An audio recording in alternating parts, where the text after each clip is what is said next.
So as you all enter the temple, what is everyone doing? I believe Jason was yelling ahead, but Yeah, I was like sort of calling out for as we got closer to the temple, like for um Victor to come help us and sort of giving them warning we were coming. oh, what up, Larry? You did arrive. Did you Hey guys. catch the recap at all? Um, I caught the entering the temple, and I was there for last episode, so I think I'm Yeah, it was a caught pretty up. simple recap in that you all were basically fighting ghouls the entire time before you rediscovered the flame skull in the foundry. So they wouldn't be extremely shocked as you all enter in, leading with some yells. The dwarves would probably remain behind, the two bugbears stepping forward a little bit. What is your rush? What need have other fallen brother?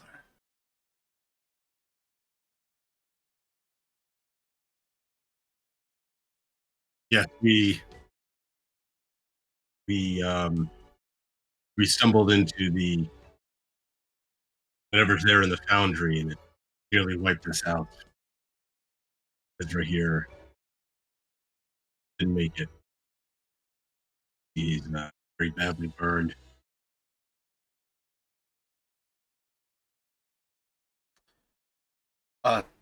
She'll immediately begin weaving a spell with a single hand over his head. You'll see as kind of like a single like gossamer thread almost leads off from her fingertips as she rotates this little spindle, and this single line is drawn across his body. And his flesh almost gets rosy for a moment as this thread touches him, and she crosses his entire body vertically, separating him laterally almost with it, and then horizontally with an X. And after a moment, she begins to weave an actual pattern above this before you start to realize that she's weaving a spider silk over his body and is kind of covering him in a little bit of a not like a blanket of silk, but a very thin layer of this. And she covers him with it after a few moments, just most of kind of his top, and asks you all to set him at the base of Dumathoin. All right, we'll and carry him over. I'll be even more in your debt if you can save him as well. He takes a moment looking over. It almost seems like she's staring off beyond the actual stone until after seems like a minute, 2 minutes passes by. She's going to almost have like a shock of horror across her face. And within a moment, kind of come back into the kind of immediacy of the presence, and you can almost see within a few moments her eyes actually focus a little bit more. She had like very dilated pupils as she was kind of looking off beyond, and after a moment she's going to look over to one of the dwarves. Gundren, this is going to consume part of Dumathoin.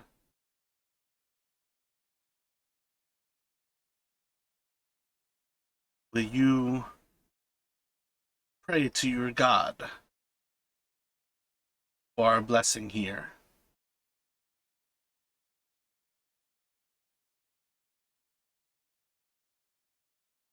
And after a few moments, the three dwarves will start a chant, praying for sort of a blessing of Dumathoin for this entire place. and you can kind of tell just as much in their kind of take on it, so they can continue forward, not necessarily wholly for your friend's sake. Even now, they're still focused on this idea that whatever you all found is preventing much of this place from being sacked, or at least inhabited. And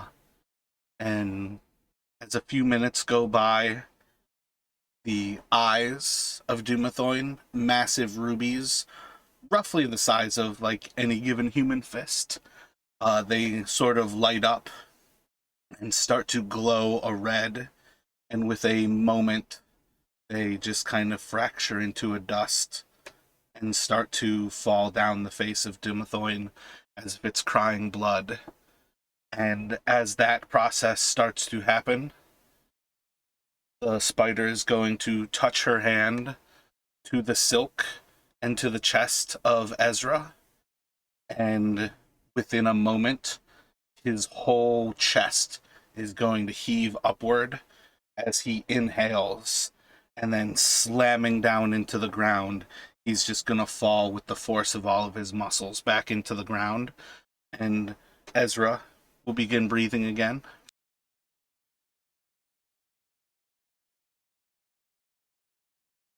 And at present, will have a purple and a green eye. Okay, but am I conscious again, or am I sleeping? Nope, that'll be consciousness as well.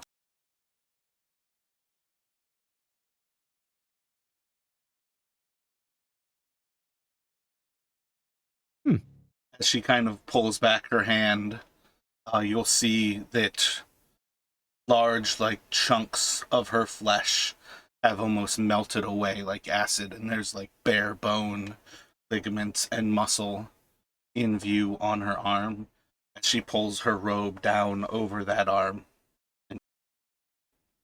and covers it.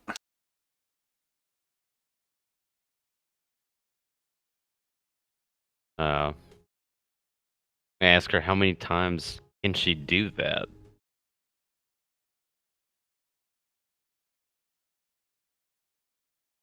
Each time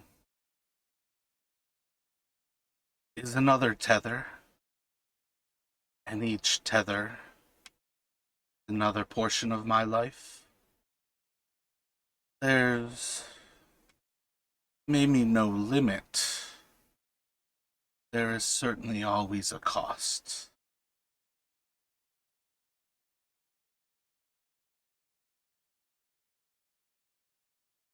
Well, Well, well, you. okay, thank you. Well, I for one am eager to never experience that again. So hopefully we won't have to find out if there ever is a upper limit. Well, I can tell you the cost of them eyes. Those were a good 40,000 gold pieces apiece. Shit.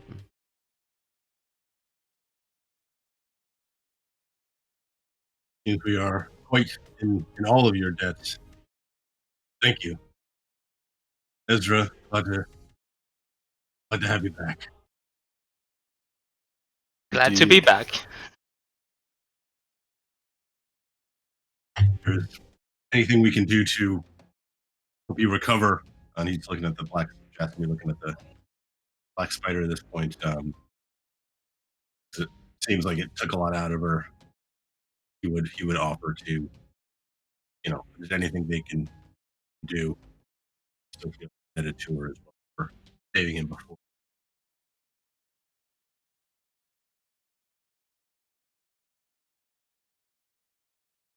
It looks to be that you can clear the rest of the undeath from this place.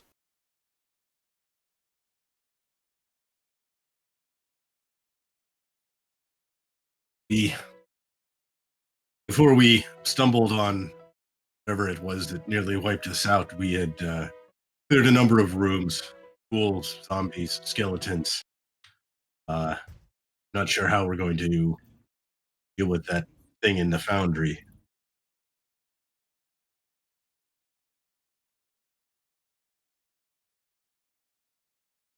Yes, well, while I'm not eager to face whatever it is, I will be more than happy to get some payback.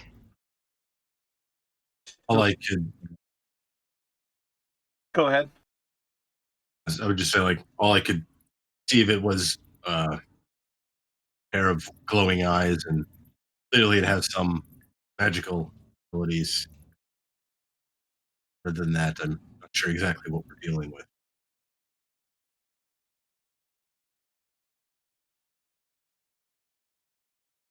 Wizards who enchanted this place long ago protected it well. It's one of the guardians, no doubt.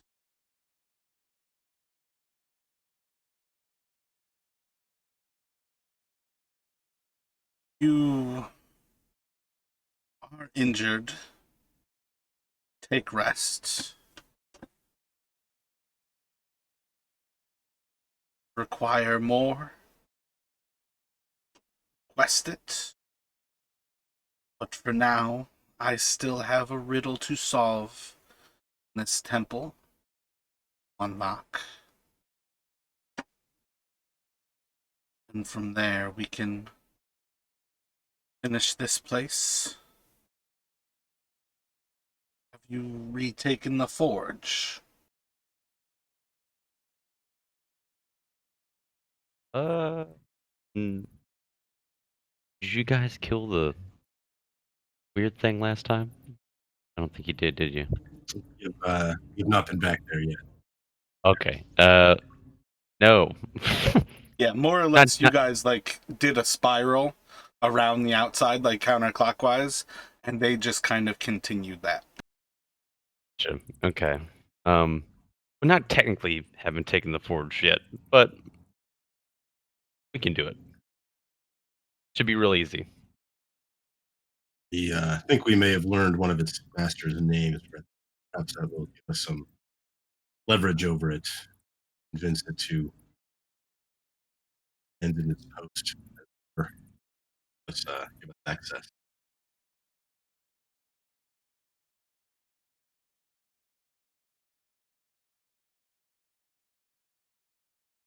The name Mormask mean anything to you? Believe such a name was among the enchanters of this place. But not that I know of. There's many lost fragments.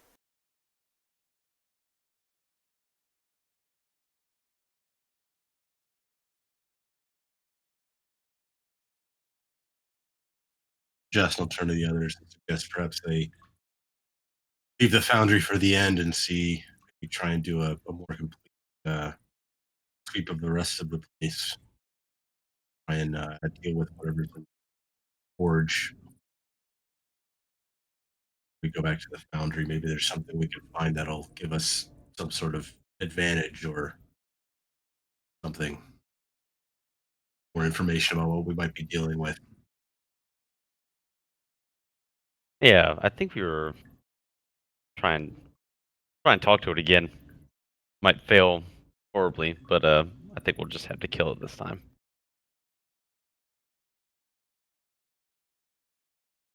But yeah, either way, I think we can take care of that first. Like after a rest, sure. Oh yeah, yep, of course, yep.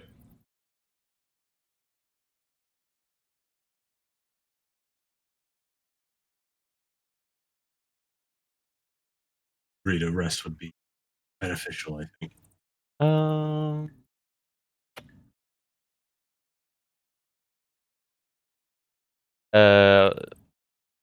can I? Oh, I don't have any spell slots. I don't think. Never mind. I'd have to burn one to get him back. Take short rest, you'll get your spell slots back. Oh. Okay. So How wait. does anybody feel about a long rest?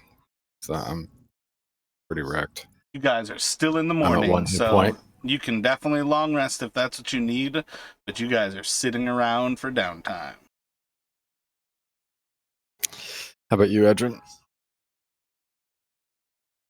Well, I can go with either a short or a long rest, but a rest I definitely need. I'm going to use all my spell slots, getting myself up to, ready to go back out there. So, how do you guys want to handle it? Is there any way I could yeah, I can't get my spell slots back. I wanted to go before we head out. I have all my spell slots and stuff. Is there any way, like you said, I could get my spell slots back during the short rest, do the spell, take a long rest, and then I leave. I'll have all of my spell slots. Can I do that, or is that In general, when you guys are thinking about taking a long rest, that means I've done my job to deplete your resources. Okay. That's how you're supposed to go into a dungeon. If you guys want to take a long rest, there is also the potential that there's no point in playing the rest of the dungeon, as much as I have to ramp up the difficulty so it's still a challenge.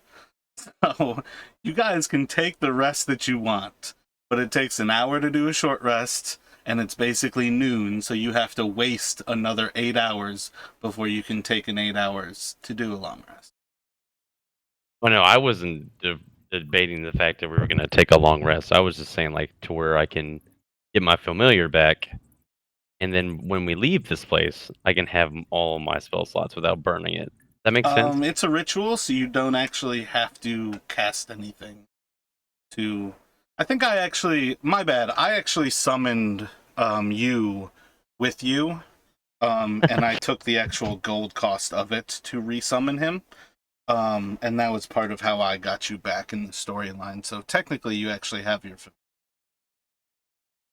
But yeah, that's a ritual. It never costs a spell slot.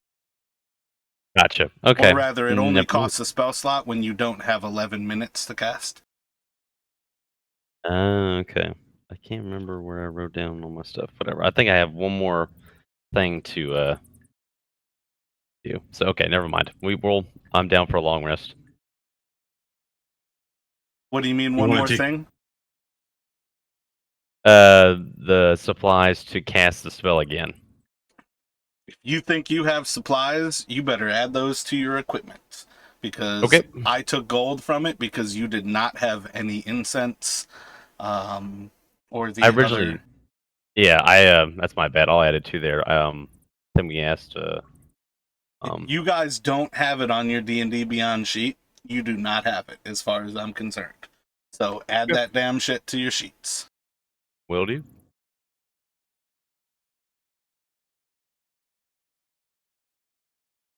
So are you guys going to try to make do with a short rest? I mean, I Yeah. would suggest we do a short rest and then try and deal with the thing in the forge and then see where that leads us. Yeah, I'm up for short rest and then dealing. Okay.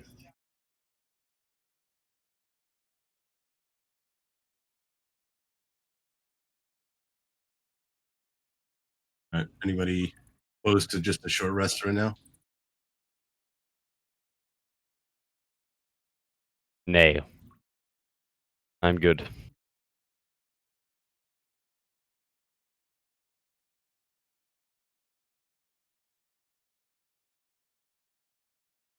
Then You short alright? rest it is.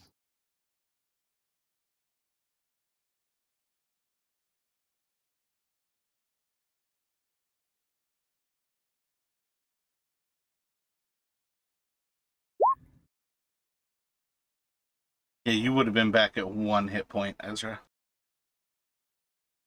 Yeah, I figured. I'm spending some hit dice.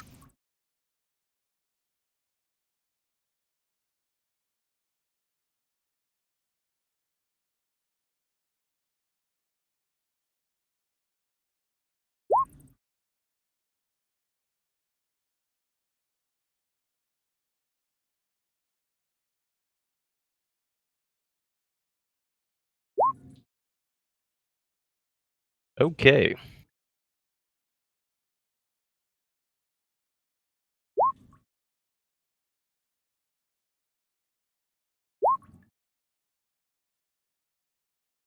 Right, so I guess once we're all set, we can if we head out here to the east, then sort of around that water and curl around back to the south. That should get us back to the Spellforge area, right? Yeah. Are correct.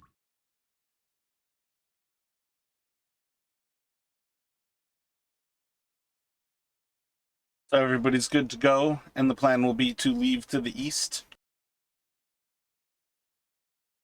Yep. Yep, I think like down these stairs here to the and then across the water again, and I think the way we went last time, the first time we went to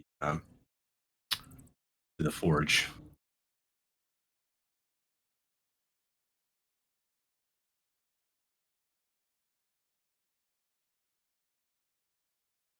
So essentially, you are leaving out of the Temple of of Dumathoin. You see the massive rift that the actual stream and water flows through.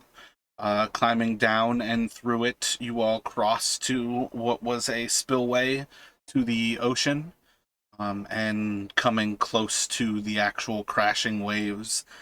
It gets louder and louder as you make your ways east, until eventually you do see once again, as your light is cast off into the blackness of the ocean itself, you can see some reflections off into the water to the northeast of you. You're passing by the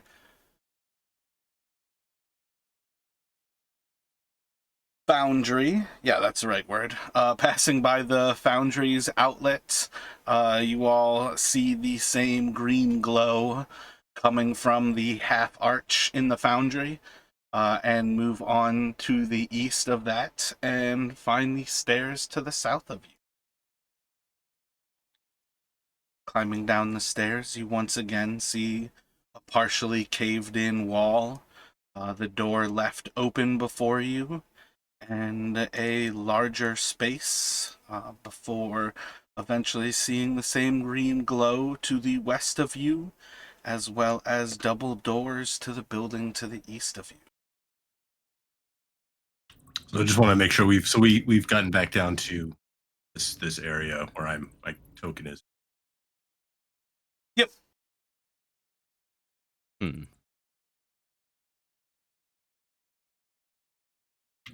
Were there any buildings in this area we hadn't looked at, or just the two, right? Spellforge and the Wizard's Quarters? Was there another building we hadn't checked yet? I think that was. Depending on how you classify them, 2 or 3. There's 2 essentially like freestanding buildings. One of them is this one where there's a collapsed portion of it, where things were basically left in preparation to be enchanted, and then the actual Spellforge itself was in that area.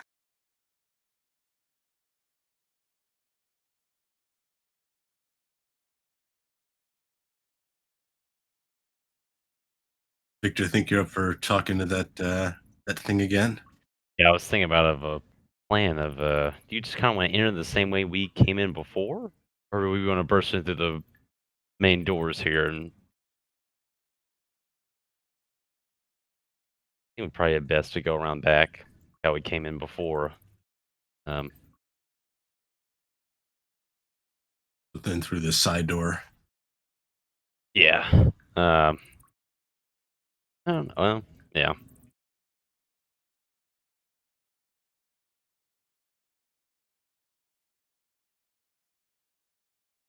What was that guy's name before we go in here? Just to make sure I remember it. Moormask was the name that the apparition from that chest gave me. Or mask. Okay. Yeah, but it's probably a good idea. I had that in mind before I could talk to them. Really think I can talk this thing down at all? It seemed like it was crazy as hell.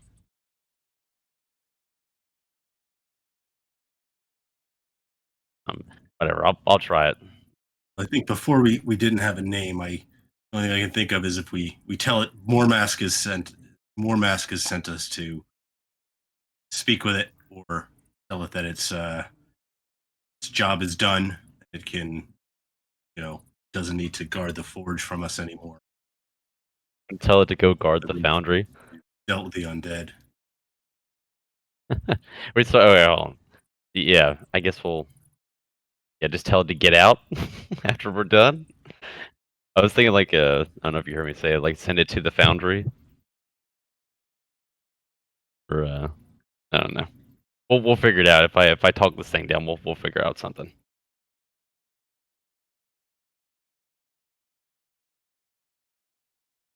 All right.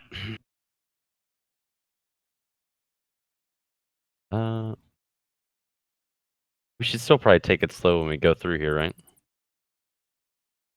I don't know if there's anything on the other side of the door. So I'll go ahead and try to open this door to our to the east into this this first room here. I don't think either of those doors were functional. So I think that one was torn off of the hinges, kind of like crashed down. And then I think the second one, Burke had to lever it open with the pry bar. That sounds Yeah, right. no, this main one. Yeah, this one down here we had to pry open because the first time we tried, we failed, and that brought the.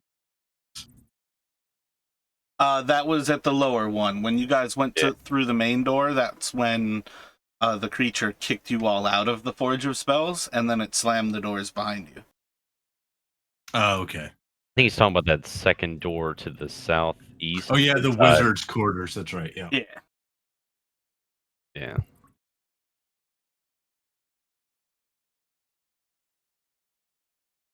So can we make our way in through this sort of torn down door? Is it kind of just like an opening you can use to get inside? I feel like you guys should be able to see everything. I'm not trying to hide it. It's the same fallen apart rooms that you've explored before, so there should be no big mysteries here. Okay. I mean, at this point, most of what you all have to do in this place is making decisions on how you want to do something. Gotcha. And I feel like maybe if we can deal with this thing, maybe there's something in here we can use to help deal with whatever it is in the foundry. Okay. What what was the name again? I already forgot. More mask. More mask. Okay. And All then right. Let's go. paper. Yeah, I don't have a pen. More mask. All right. You guys ready? Yeah. All right. So I guess I'll walk in first. So I'm not, trying to be hiding or sneaking or anything like that. Just walk right in. So within a moment of walking in, the creature spins an eye to you, and again it immediately turns on you and it starts yelling, Go, get out! Master, you must go! Master says protect! Go, be gone, leave! I'll say I think the only reason I could talk to it was deep speech. Yeah, I'll say deep in speech. deep speech. Yeah, I'll say in deep speech. Your master, a more mask, said you don't have to defend this area anymore. You're done. The moment you say that, it disappears. Shh. All right. Okay. Well, damn. Do you think it's really gone, Victor? I'm gonna look around the room. You don't see anything. Okay, I don't even roll. All right. No wisps or anything. You watched as, with like a blink of its eye, the creature just ceased to exist before your eyes. Look where it was, and I guess nothing. Like, you don't have any special sort of sight or anything. You don't have true sight. You don't have blind sight. So you're just looking visually. Yeah, but just kind of puzzled the fact that how well that worked. Yeah. Um. You've got no reason to see anything in that room at this point. Oh. You guys are just standing in there. There's this small stone structure in the center of the room. It's like burning, almost like a torch in a lab, and it's burning in a green hue of flame, a green flame. The desks around the area are scattered with different knickknacks, different tools, pieces of armor. There are many different pieces around this room. Most of it is a complete and utter mess, but it appears to be empty of any aberrations. Since you said I have my familiar back, I wanted to um never mind. I'm not gonna bring it back because of how he died last time. Never mind. I'll save that for later. Victor, maybe just keep an eye out. We'll try and search through this room. Maybe there's something in here. It's all this clutter that could be helpful. Yeah. Yeah, I'm curious about the green flame in the middle of the room here. What has your curiosity? Like, is like the pedestal or where it's coming from? Is it anything special? Is there any like runes or anything about it that seems out of place, or well, not out of place maybe, but like it's special? Do can do history, investigation, perception, or religion.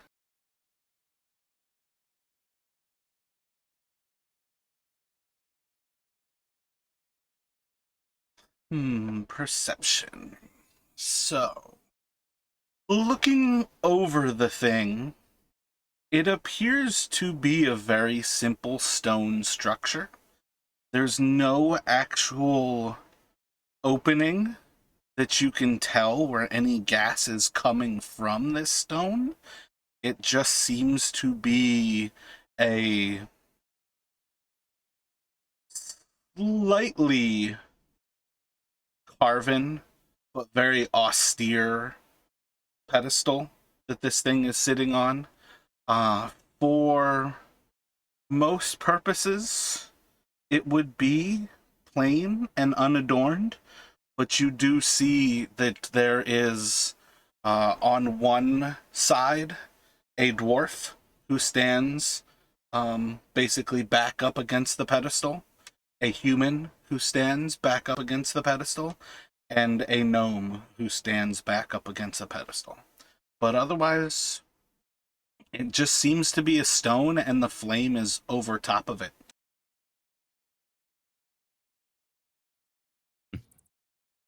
So the flame is not coming out from anywhere; it's just on top of it.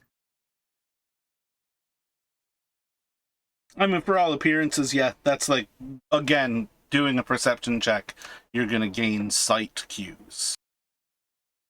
Yeah, I got that.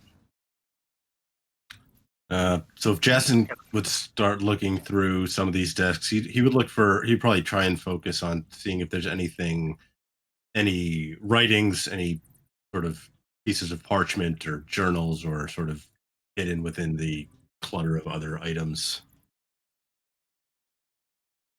You can do an investigation to see if you can find any written materials in here.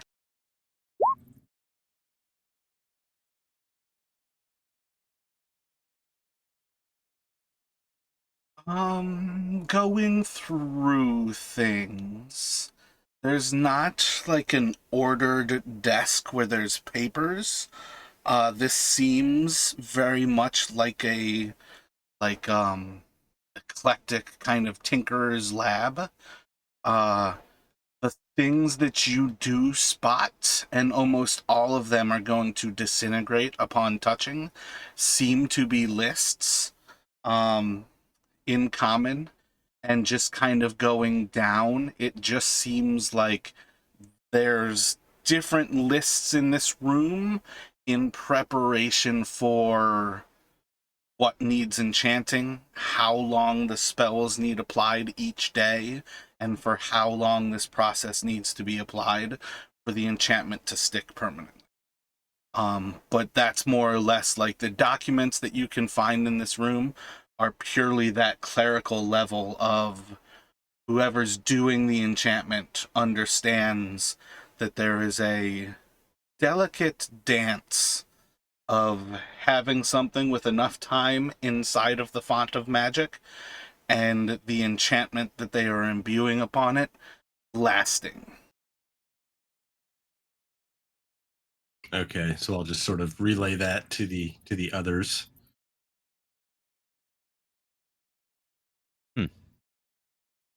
Um,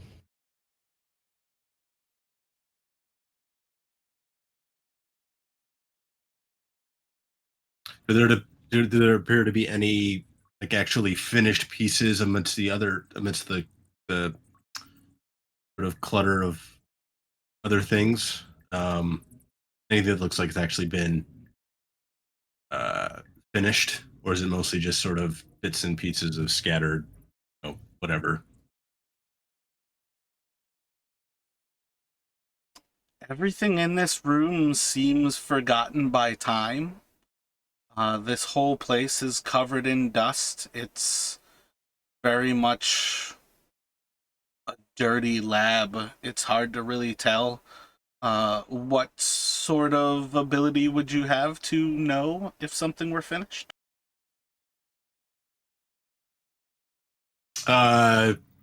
Probably nothing. I mean, I don't have any skill with like Smith's tools or anything like that, so it would just be a purely visual, I guess, inspection. So you can take some more time to try to look over things. What's everybody else doing in this immediate time? I was going to see if I could,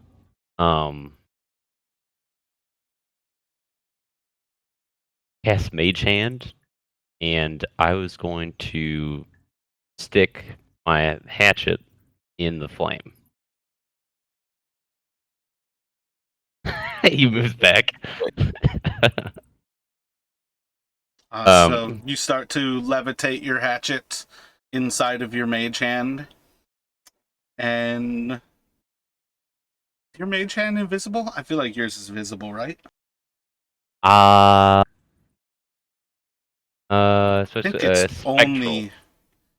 Spectral. Yeah, I think it's only rogues that have the invisible mage hand. I looked how everybody jumped back really quick. That was good. So yeah, you just float your hatchet into the flame. Mm-hmm. The head of the hatchet, the handle, just the whole thing. I'll put the head in there first to see what happens.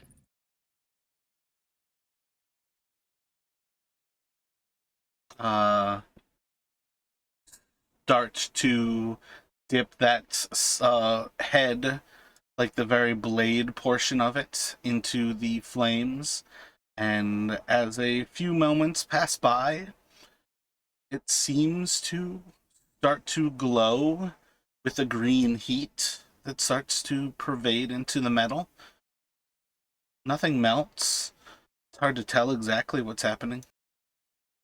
I'm gonna pull it back to me slowly. I'm gonna. I don't know what I could do to see what is going on with it. Can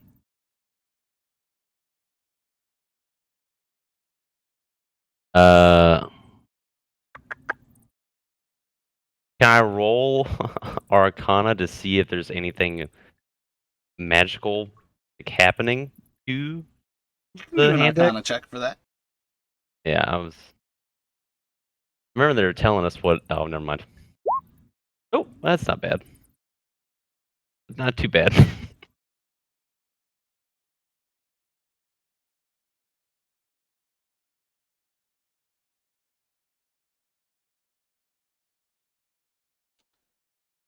Didn't seem like the flame has damaged your axe. but it also doesn't seem to have improved it. It seems that the heat has dissipated almost instantly, but perhaps you just didn't leave it long enough.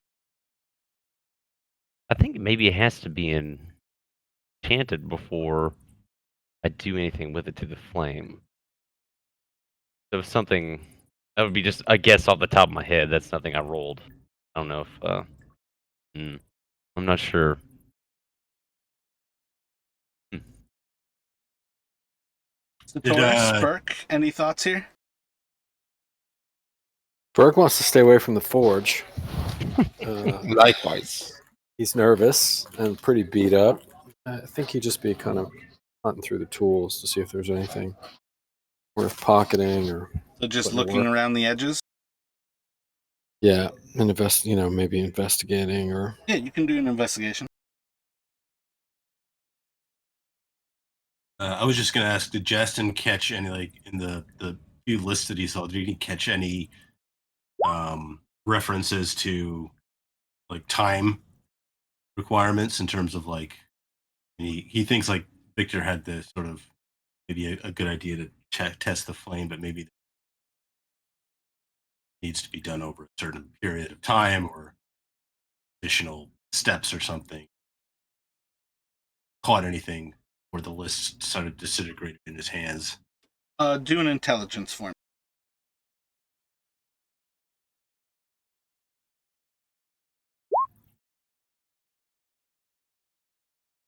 Big rolls. Yeah, so you kind of notice the pattern more than anything because you can't really look at the paperwork. Most of it is like already fragmentary, just how it sits here.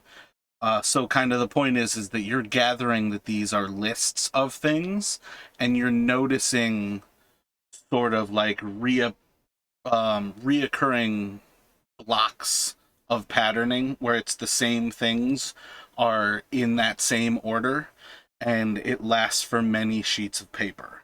So it's enough that you can gather the enchantment process takes a long time. It doesn't give you like a time frame of how much they're trying to enchant in a day or how much they're trying to do this and this.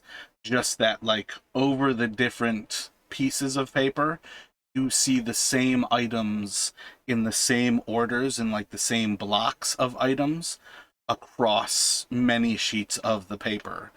And that's kind of the point, is that you would see more that the time is extended across many like applications, rather than necessarily understanding how long each application is for.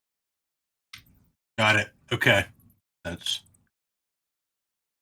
I don't know. I don't think Jess would know anything about how items are enchanted, but just sort of common sense says it would probably take more than just hold.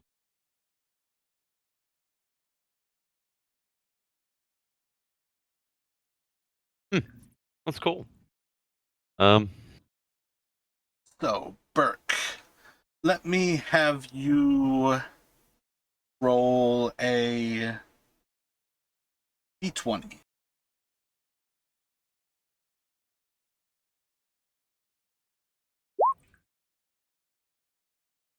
boom.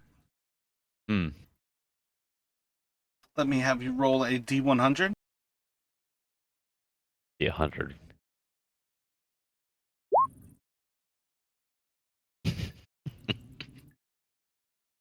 And then do a 10.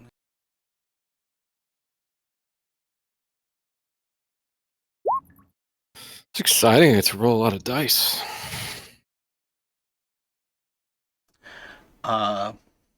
You find a small little vial, has like a untarnished silvery finish to it, and it's just a woven piece of silver that seems to cross this entire thing as if in a diminishing spiral as it gets towards what appears to be a cap, and doesn't seem to be filled with much of anything, but it's the tiniest little vial, and there's just a little bit of a highly viscous material inside of it that you can tilt the vial just a little bit and see just the slightest bit of movement from it.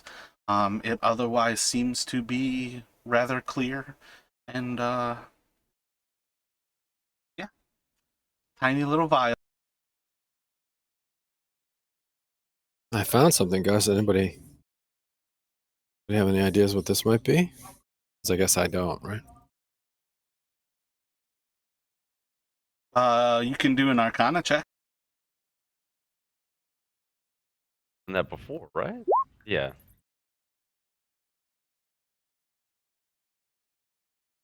Yeah, I don't know what it is. Yeah, looking over it, this seems just a little bit beyond what you kind of gather. It's hard to imagine what exactly it's used for in here, but it seems to be kind of like one of the tools of this place. It was apparently well used. It seems perhaps nearly depleted, but there's still some certainly left in it after these hundreds of years.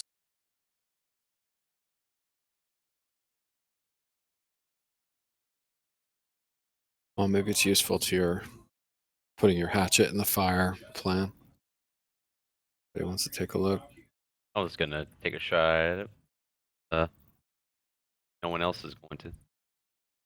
I don't think there's anything I would know, so I've added Victor.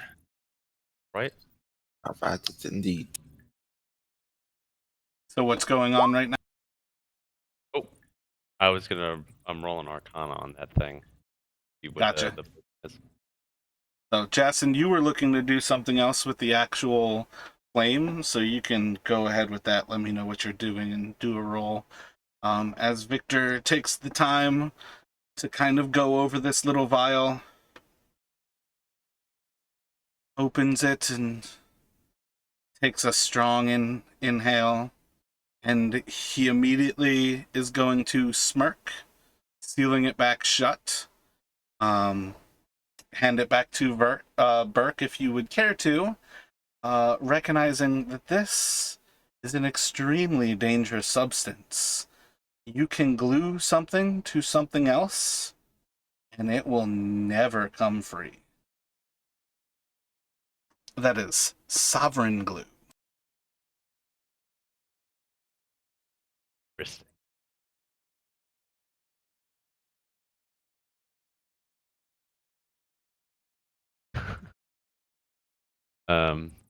Yeah, I'll tell everybody. I'll tell everybody what it is. I'm not gonna do that.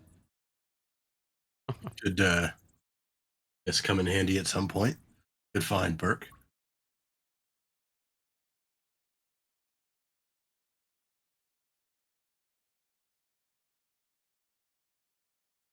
Thanks. Crazy glue. Got it.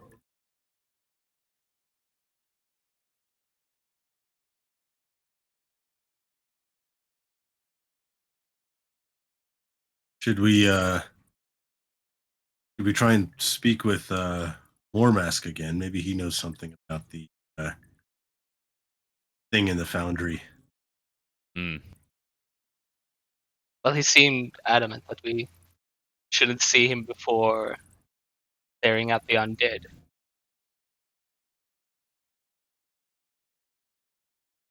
But if he wants us to break the curse that's holding him here, perhaps he would be willing to provide us information.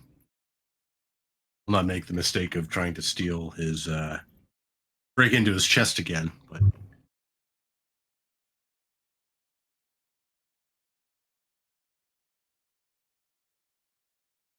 It seems like an alright idea. Couldn't hurt. It's just right down the way too, so Before we do that, Does anyone think this flame looks familiar to the flame that attacked us? Seems like the same color, yeah. Think it could have something to do with it? Oh, like we could douse it here. Maybe we could damage the green floating skull.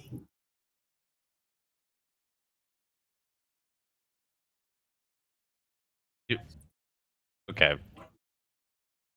How about putting it out? Is that an option? I don't think so. It's like a magical fire, right? That's what they told us, like for swords and stuff. So I don't do that. Ezra, you were checking the stonework. Did you see anything there in particular? Well, no, it didn't seem anything like really out of place. Can I look to find the source of the flame at all?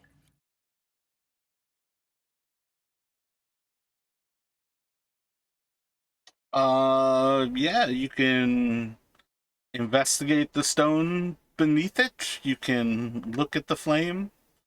What are you trying to get at? Just looking for a possible way to, like what they're saying, shut it off or put it out. You can look over it and you do not see any gas lines. Okay. Um.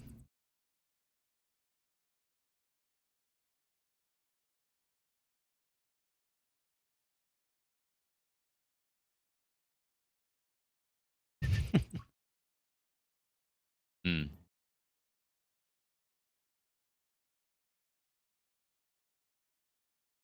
Yeah, I don't know.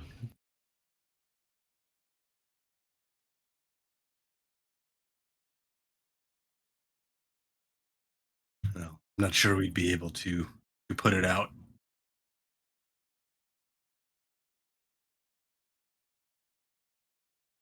Whatever that thing is, maybe it was like forged with this. Maybe it has some of the like whatever's. I don't know. I was thinking like the source of that thing. I mean, could be something like this creature in here. It was put here to defend the foundry against invaders. Hmm. Though I did spot a skeleton. Well, so it's seems like if it was tasked with destroying undead, it wouldn't have such things around it.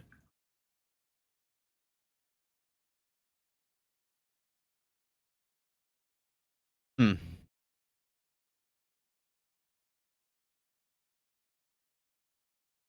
Yeah. Can I try like just pouring some water on it with my water skin?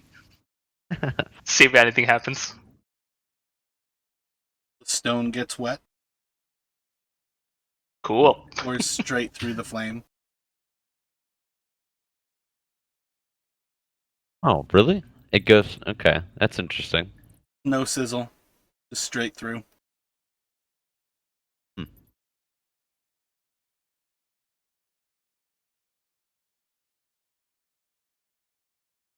It's magic. um. Can I roll Arcana to see if there's a? I'm just trying to think of like if it's like think about breakdown of its magical presence to where I can turn it off that way or control it or its source. Find out its source of magic, where it's coming from. Sure. Roll an Arcana. I think this is one that I actually want to steal you away from the group from. So, Okay. if you all want to take a short break, I am going to borrow Victor, give him some whispers here. We will move for a few moments. Alrighty. can you hear me, or can you speak in here? Because sometimes it messes. I can hear you, but I don't know if Excellent. you're hearing me. Yeah, it messes with some people's systems when I move them to a different chat. So, you are going to hear a cacophony of voices, all saying the same thing, but unlike a choir, when they match their voices, I can't, and it like harmonizes. This is like a horrific, like, displacement of the voices. So there's some like tune of an echo, but there's also just this horrific, like, every sound is this same like reverberation that it just puts your ears on end to hear. And among these voices, you're going to pick up, they're all saying the same thing. They're almost chanting this phrase that the font of magic lives. It is life. It is power. And that's like a constant chant through this. That there's this fiendish presence that recognizes this magic in front of you, and it's responding with, the font of magic is life. It is power. And there's just like that constant chant, and it's all lost in all of these sounds of these voices just screaming for it. And among those, you almost pick up on you as one of the voices that is sort of yelling at you. And that's probably one of the more comforting ways that you're actually able to pick up some of the sounds of what's being said, is trying to block out the others. And then deep within, you're also going to feel this sense of something reaching back into you. And there's an actual physical illness that's going to come over you as you feel a hand inside of your chest and great pressure inside of your chest. It feels like something is cracking open your rib cages, as whatever you've opened to look into this flame, something is reaching back for you with interest in where you currently are. Do you have any questions?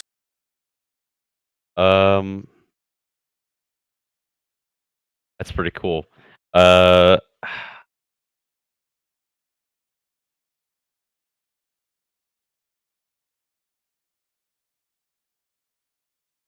I was gonna say, if it's like, obviously, I guess you would say, does this look like something that was good before and then now has been corrupted, or is it seem like it's always just been this way? I don't know if you get what. That's all you. Yeah. The Okay. fiend that you've sold your soul to is reaching back into you. Oh shit. This is your first contact with your patron. Oh, what? Okay, I totally missed that. I thought it was just I thought there was something totally separate from that. Okay. Fuck. Um, and sorry. Yeah, I don't know what to do. I'll say, you're saying like, do I have any control over myself right now? If you understand what I was getting at, let's pop back into the other room. Yeah, I got you. Yep. Is everyone still here right now? I'm here. Here. Justin, Sulla?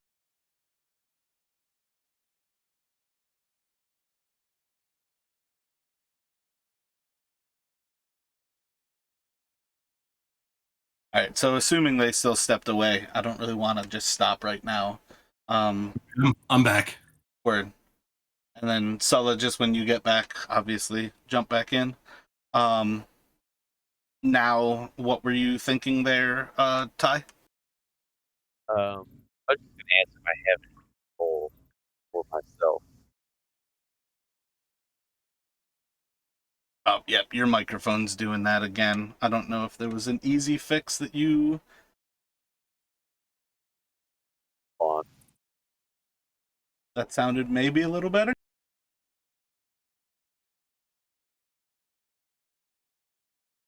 Hello? Yeah, that sounds a bit better still. Yes. Yeah, you never lost physical control there. You just had those sensations as described. Okay. See, I'm totally pale and just shivering. After all of that. Especially, yeah. So describe what everybody else sees as you start to kind of ponder into the fire. Yeah, it's just a 1,000-yard stare into the flame. I slowly start to grab my chest and like I guess slowly fall to my knees almost. And yeah, I'm just Victor's completely out of it at this point. So I think maybe Jess would run over and try to sort of gently shake him as he sees sort of him. Yeah, I guess I would slowly just pull out of it. But yeah. Victor's would still be pretty fucked up from that. I think he would slowly gather himself and he would explain what he saw. Which basically he saw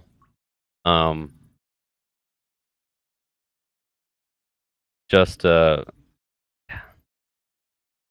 didn't really saw. He saw he heard just a bunch of voices, almost like a choir or like just a crowd of people shouting the font of magic is real. The font of magic is life, is power. And it was just this horrific like cacophony of voices. And he felt something get into his chest and just just fuck him up. Doing a terrible job of how it was explained before, but yeah, what happened? And basically, I guess the source of power that was reaching out and talking to him. That's how he would describe it. Clearly, he's pretty shaken as he tries to describe these things. And though he seems like he almost describes it differently each time, it has that constant of there's voices that are being yelled at him, talking that the font is life, it is power, and then also that he just feels that his body was assaulted. And I think each time that he recounts it, it seems a little bit different, just in his recounting as much as in how you all hear it.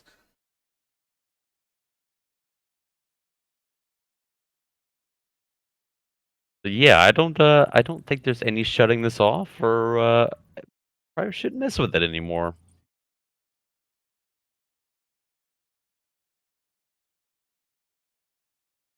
Certainly seems to have done you a bit of a bad turn. We may be dealing with something beyond our ken here. I would agree.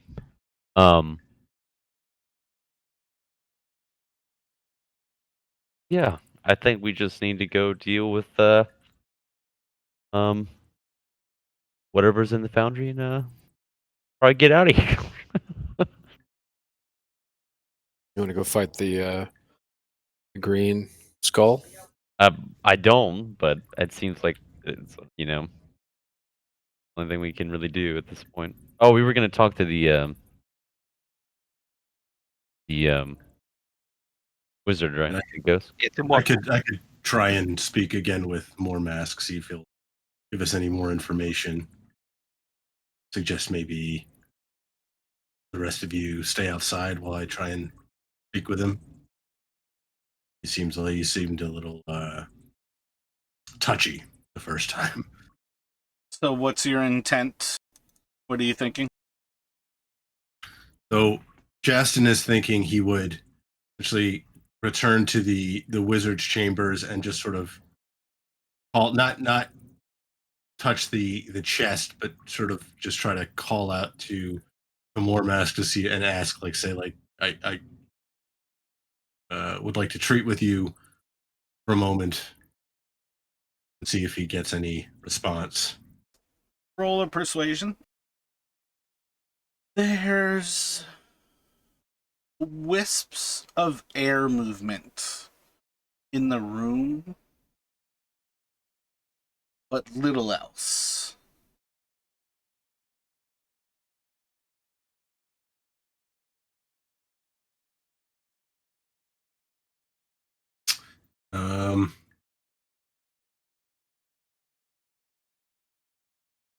Maybe he would say something like, "We are doing our best to break the curse, but there's something in the foundry which has tried our skills. If there's any information you can provide about how to defeat it, would still like to, as I told you before, break the curse that is upon you."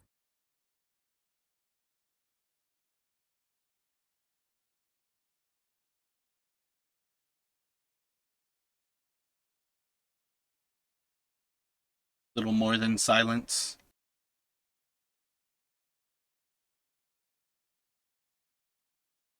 Okay. Hmm. I want to risk antagonizing it by moving to the chest again, so sort of nod resignedly and back out and return to the others and just sort of tell them that it wasn't successful. Well, I guess the only thing for it then is tackle whatever's in the foundry. Was there any other place in here that we hadn't checked yet? Did we ever go and check that storeroom that had been mentioned to us? I don't know what we might find there that could help us, but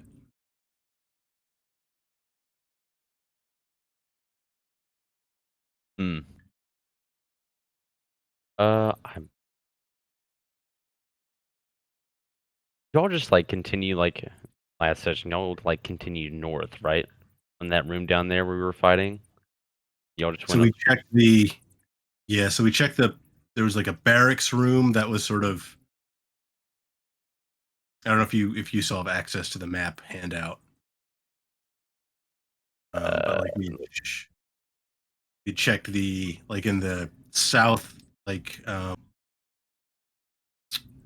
south central room to the left was the, I think, like the guard room, and then from there we moved north. We checked it looks like what is a barracks room, which is on the map. It has like a couple little bed things, and then I gotcha. That's it. then I don't think we had gone to that place to the right of that, which looks like it could be a storeroom. We had essentially, from out of the barracks, we had gone north again, then into that room with the tables, and then up the stairs to the east of that is where we got sort of almost wiped by the thing in the foundry. Right. Yeah, so we would have to run through that, like the poison, the whatever the toxic stuff again, the south. Go back up that way. But if we head left right now, you'd have to go straight to the foundry and fight that thing. Shit. Not really a good option. I mean, as long as we know we just need to get through those mushrooms quickly. And then just take a It different didn't route than we did last it didn't time. seem to hurt us the last time, as long as we didn't stand around in there. Okay. And then we could essentially sort of go back up, check that storeroom, and then from there, whether we find anything or not, then from there we can get back to the foundry.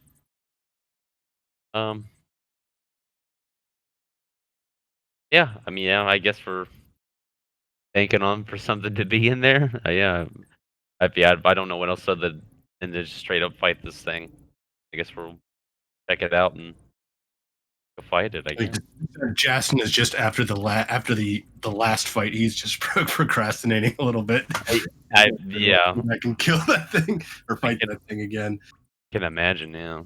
Clearly, you guys are procrastinating.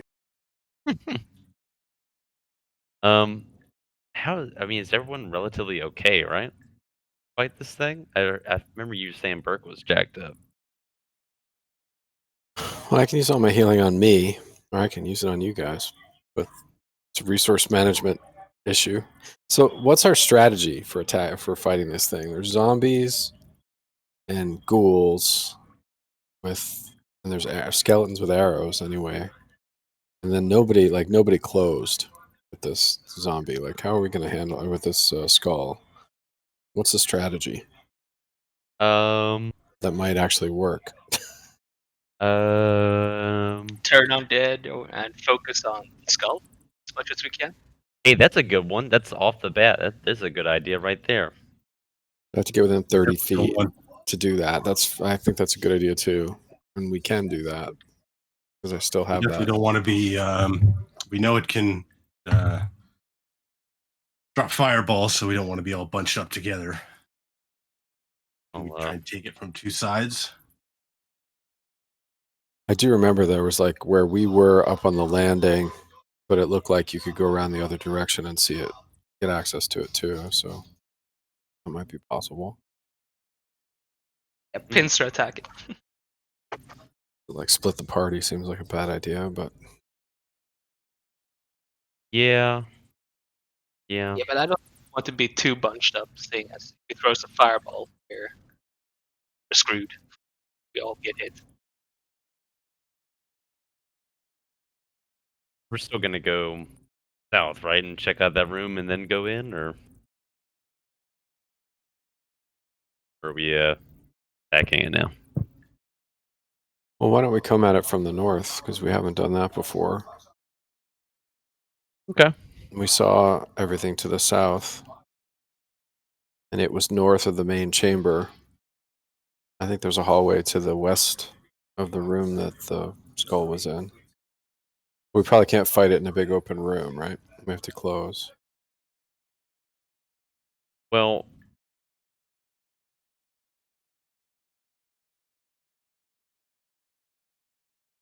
did it mind. Can't do that, doesn't make any sense. Well, I got some magic here, okay? I can blast it from a distance and I can shatter this thing. So I was thinking I'll burn both of my spell slots on shatter. Excuse me, all my power to cast shatter. Kill some zombies and hurt that thing at the same time. That's what I got. The thing is, it's a good distance, like 10 feet radius, so you can't be near it. I try and kill it. I try and hit it with this. So that's the only problem. Well, it might be a good opening shot. Try to Yeah. get as much as hurt on it as we can before closing in. That's it. That's all I got. I'm just gonna blast it. I think that'll, especially with all 5 of us here now. I think we can take it. Yeah, I think we have a better chance at least.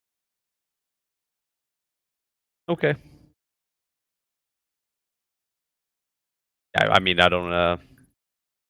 So we're going through this hallway to the west now, and go straight in and attack it now. Or do we want to go south and come up from the room where we? First minute. I think if we go that way, we're probably gonna encounter more ghouls, and then we're gonna have to fight them, and be even weaker when we go fight the big guy. So I think we should just go straight at him, maybe, and just take him out. Just to worry, I don't want to have us all sort of going in a sort of single file line. It had us all together the last time. If we can somehow get on both sides of it. Okay, so we're thinking now, one team go to the south and come up, and we'll just kind of see each other and then go attack them from both sides here, or I don't know. I was just suggesting maybe we sneak in from the north instead of sneaking in from the south. But if we go back to the main room, there's two halls that get to the room that he was in. Oh, I see. Okay, We could just go to the main room and then decide what to do next if you like. Okay, yeah, let's. I like that coming from the north and everything. Yeah. I don't want to get far away from you guys, but I don't want to be too close to you either. Like maybe have some come from the west to the east, and some come up from where we were the last time. That way, you mean? That's what I was thinking. Yeah, does that make sense? You have the map, I think, Justin, right? I got it pulled up too. Yeah, I mean, I think that could work just because it will. And if we could somehow, I don't know how many times it can cast fireball, but you can draw some of its, kind of know what to look for this time. If you see green flame, or if you hear something that sounds like a torch igniting, run. Ooh. Okay. I've been wanting to do this. I have this cantrip for a reason here. I wanted to do it. I have a minor illusion, so I can make a little image or whatever and draw it away. Like make it shoot at something else. Like wait. That could work. Yeah. Yeah. Like turn it away from us, and then we all attack or something like that. I like that idea. Do that.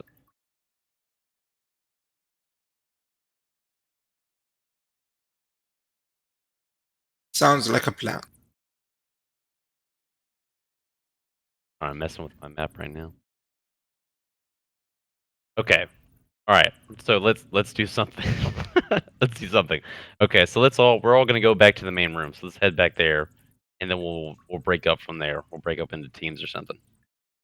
Right. Main room sounds good.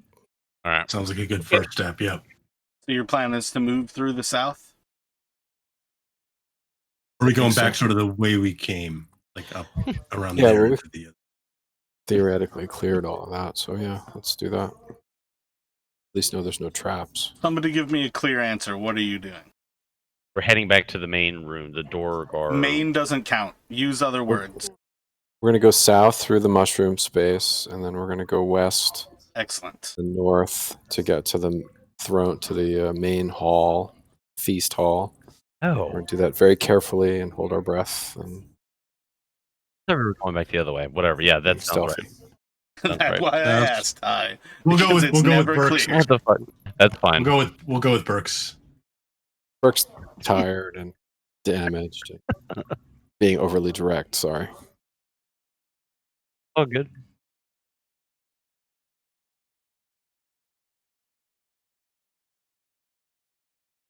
So you all can place yourselves in that main room and continue to decide what you are actually going to do.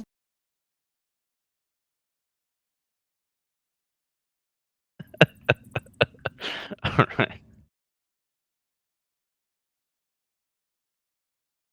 Yes, the regular team of full of decisive people here. That's why I'm have- sitting by silently, because I'm not helping you. We have a couple people. So Victor, if you can have your illusion sort of looking like it's going up from the last time we came in, like that, to the east of where we are, and then up that corridor, and have the rest of us try and get in from the west, like up those stairs north of where we are now, and then And while it's hopefully distracted with the illusion, we can Okay. get at it that way. Okay. So it's directly in that room. Okay. So you want me to put it to the north, this hallway. So the last time we got hit was where, to the east of this feast hall, where there's like a table up there, and we were kind of all scattered there, and that's where it attacked us. You see my little circle thing right here? Yeah, right around there. All right. So I'll send it up there. I can only go 30 feet with this thing. The only thing that sucks about it. So it may be totally useless for what we're trying to do right now. Just thought about that. Has to be within 30 feet of you. Yeah. Yep. Ooh. It's almost as if it were a cantrip. Hold on. Man, this is gonna suck. He's gonna be really mad. But I'm gonna unpocket my familiar, and probably gonna walk away from the rest of the guys really quick. Do we see any illumination from the hallway? You can roll a perception.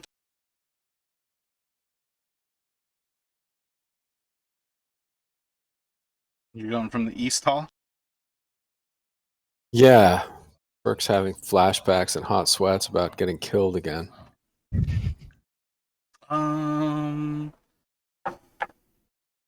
Let's see. It's hard to tell glancing through things. If you're looking from down below there, you don't really spot any sort of green light.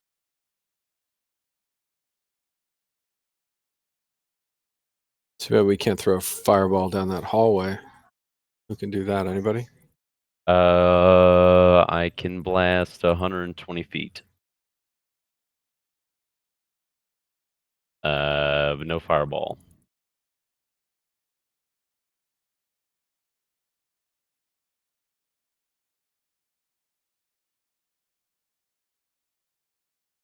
I can throw a little flame at it, like 30 feet away. But no, not a proper fireball. Yeah, I think we're constrained by our reach. Um, Burke's gonna go over and peek around the corner because there's another hallway to the north, as I remember. Do you currently have your shield lit? Yeah. So you're just looking from where you're at right now to try to look around that corner? Yeah. Because I remember there was a hallway. And I thought sort of up this hallway to the right, you could get into the space where the green guy and his minions were. There might be. This was the approach that I thought went north and east. You see inside of the dim light the signs of the stairs ahead of you that you were thinking of, but there's no actual light from that perspective either.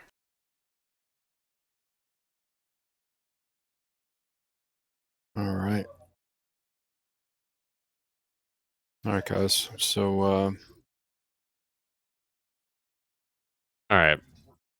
So let's just split up into two teams, I guess, and then one go up the other hallway and one go the other one, right?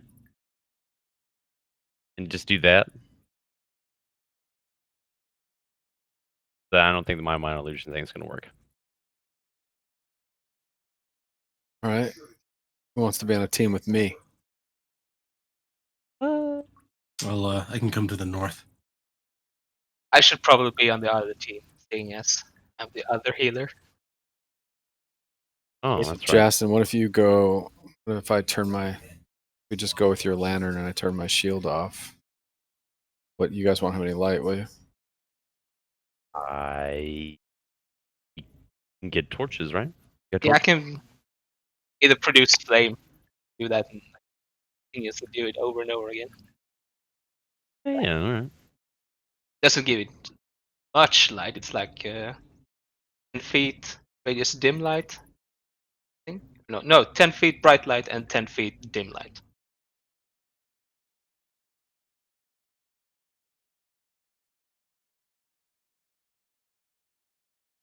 I could also try to stealth ahead up north and see if I can spot anything. You know what? I think that's a good idea, Justin. Kind of scope things out. Maybe we have to split up based on who's got light. I think Justin has a pretty discreet situation with his lantern, and I can light something small that we can. Or I can make a flashlight that we can control, get into place. All right. So before we split up,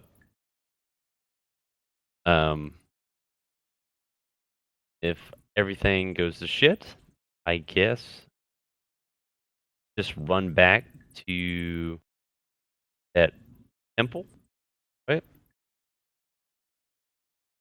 It didn't chase us before, so it may be restricted to the foundry. We don't know that, but We meet in everything the goes. barracks Yeah. where we spent the night. Okay, so the barracks. Gotcha. Okay, we'll run back there. I think so. Did we go in the storeroom? I don't recall what was in there. No, we didn't end up checking that out. Well, the barracks is probably better than some room we haven't been in. So, all All right. So Justin's got a team, and I'm on the other team. I'm gonna cast light on a piece of paper, my scroll case. Kind of use it as a flashlight, so we can be discreet about getting into position. Okay, so I guess I'm on Jason's team now. I don't. I think maybe you should come with me, and Edrin should go with Justin because he can heal, and I can heal. There's some Okay. healing. Does that make sense to you guys? I don't want to be bossy. It's all good. That makes sense. Makes sense. So. All right. Burke's grumpy today. Well, being killed probably doesn't make you happy. I'm going right back where I got killed before with this basically the same plan. All right. I think we're good. Oh, I don't. I want to say something, but I don't know how to say his name. Satoris. So how do you say your name? Oh no, it's Solon here, right? Like his name switched over on Discord. Oh yeah, his name on Roll20 is still Sulla. But yeah, it's Satoris. Yeah. All right. Do you want to roll with Jaster, or you were gonna roll with us? Hmm. Gonna roll with Justin. This way looks safer. All right. Fair enough. And let's do it. You see anything around the corner? We have everyone roll stealth checks.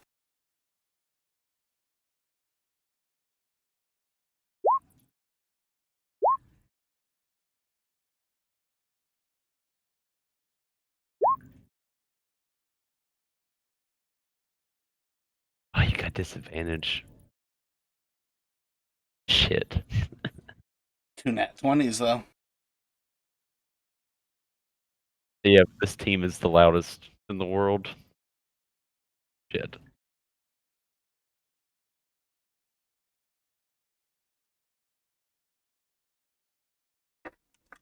So, what are you all thinking?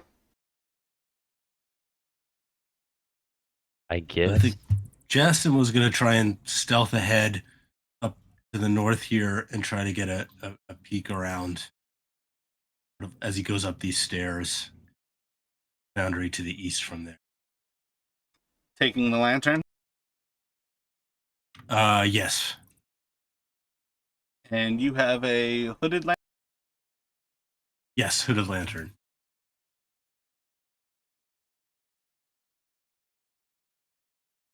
And Ezra's following him like 10 feet behind him, maybe. Yeah, I would suggest sort of keep a little. So you are moving to the top of the stairs and then trying to peer around the corner? Right, yeah. So as you start to creep up to the edge of the stairs, start to walk up the stairs themselves. You see signs of the path to the west, the path to the east, and then it kind of opens up to the east. And you're climbing to the top of the stairs? Yes, so I'll... Okay, and then try and peek around to the east. As you shine the light to the east, you are going to see a skeleton standing in front of you, and it is drawing its bow. All right, so I'm gonna shout back to the others. It is firing on you. And it's missing. All right, can I? All right, What are can you I saying back- to everybody else? I'm gonna try and back down the stairs a bit, and call back to the others. Skeleton, they're attacking. Get ready. Right. Shit.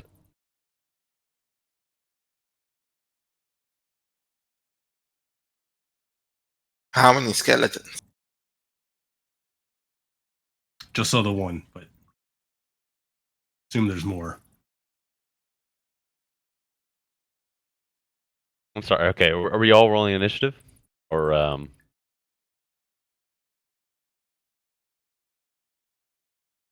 doing something? At this point, I would say yes, you all are in initiative. You no longer have any sense of sneakily moving up there. But it is up to you all what you still want to do here. I am trying to wait for you all to act as a group.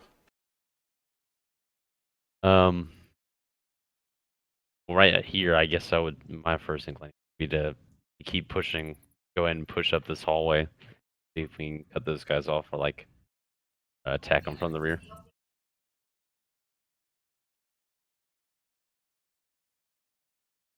Ezra, you ready to go around the corner? Yeah, I'm all ready. All right, we're gonna Follow me. poke our heads around the corner and see what we can see. Looking for that green light that we saw before.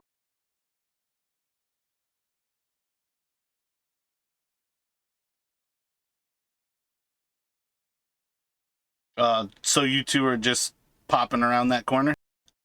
Yeah. Yeah. You're going to shine the light forward down that hall, see a skeleton as it draws an arrow, and then it's going to release the shot.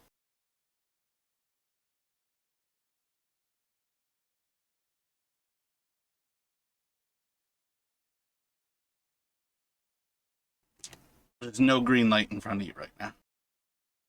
Okay. Okay. We should take him out, Ezra. How sorry, Mara, how far around the corner was the skeleton from me? It's like 10 feet in front of you. Okay. So after it fired and I shouted to the others, I might try and sort of, after it fires a shot, if I can run back around the corner to try to close with it. After it missed me.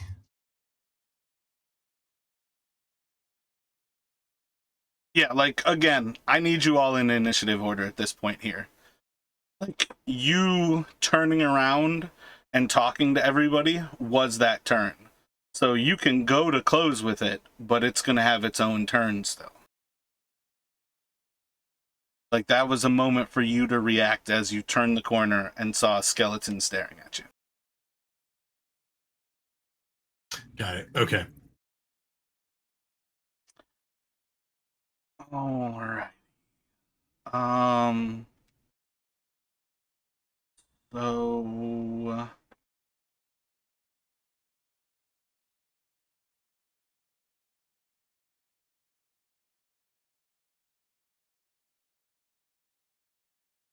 who peeked out from Burke and Victor? Were both of you looking down that hallway at the same time? I think so. I was. Let me have one of you roll a die. Even it's you, odd, it's the other one. Burke, you are getting hit for 8 piercing damage as an arrow sinks into your flesh.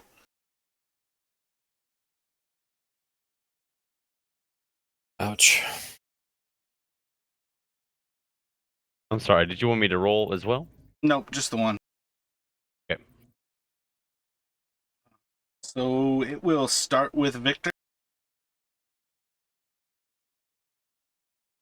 See the skeleton that just shot at Burke from just inside of the dim light of the foundry. Would it be Oh, okay. So I can shoot him without disadvantage. Correct. You can still take a shot. I will move over to here and shoot.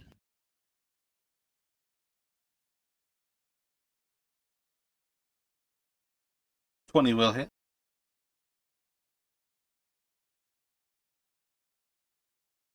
Yeah.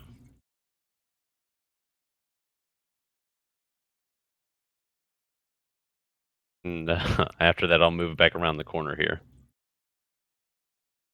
I'm gonna go to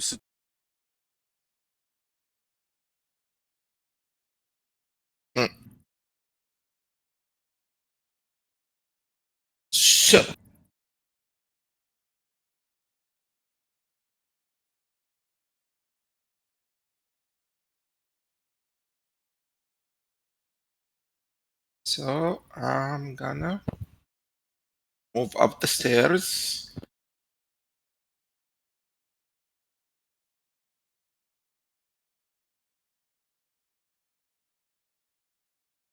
Can't see anything. within the dim light, you can see a skeleton standing in front of you, about 10 feet to the east. But beyond that, it's pretty abysmal light. I'm trying to approach the skeleton.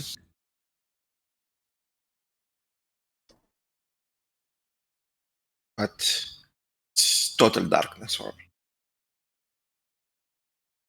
Like, you have no light on your character right now. Justin's holding the light beyond that wall. Yeah, but it's so I cannot see like 10 feet ahead of me. I don't disagree. I'm just saying, like, do you want to walk into the darkness and try to attack the skeleton? Yeah, I'm just gonna try to reach the skeleton. Roll a perception for me as you're walking forward. At disadvantage, please.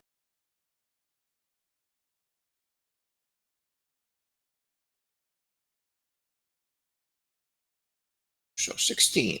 Walking forward, you're pretty sure you see the point where the wall ends, and whatever is standing in front of you must be that skeleton that just shot the arrow beyond Justin. Okay. I'm gonna stab him.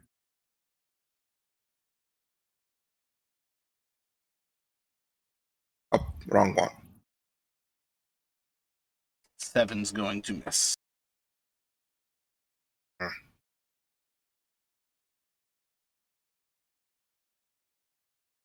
Well, I'm gonna use my cunning action to step back down the stairs. Since I have a swashbuckler thing, he's not gonna have opportunity attack.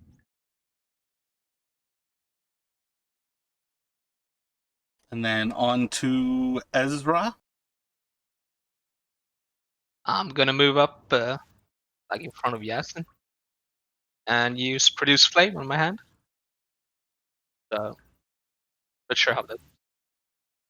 I'll do that. So as you light up the initial area here, you see the skeleton standing just in front of you, about 10 feet to the east of you.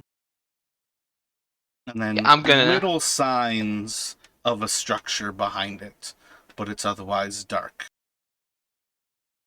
I'm gonna throw my flame at the skeleton.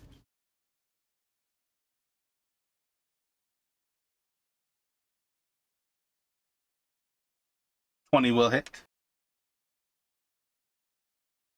And it will ignite little pieces of fabric and flesh that are stuck to the bone as the skeleton burns for a few moments. And then I'm gonna move back around the corner.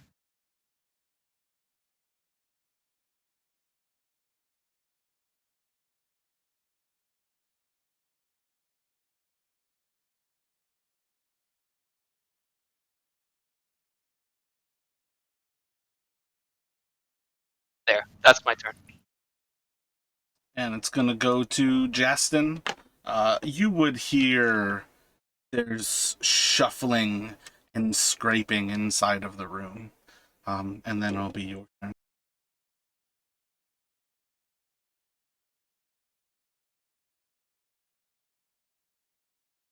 Okay, so I'm going to move up around the corner. If I can, I'm going to actually drop the lantern onto the ground. There's light in this area now. Roll a d20 for me.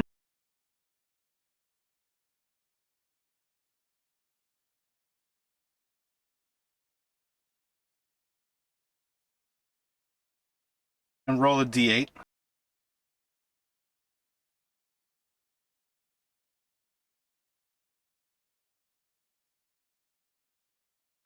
So the lantern falls to the side and it points directly north. You see little other than the rotting flesh standing before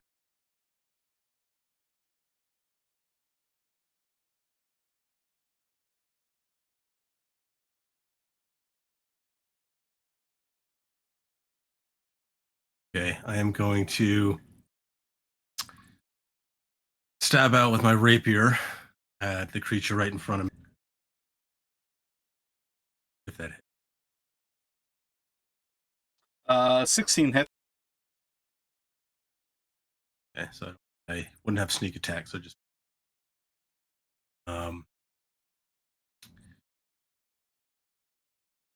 to attempt to disengage.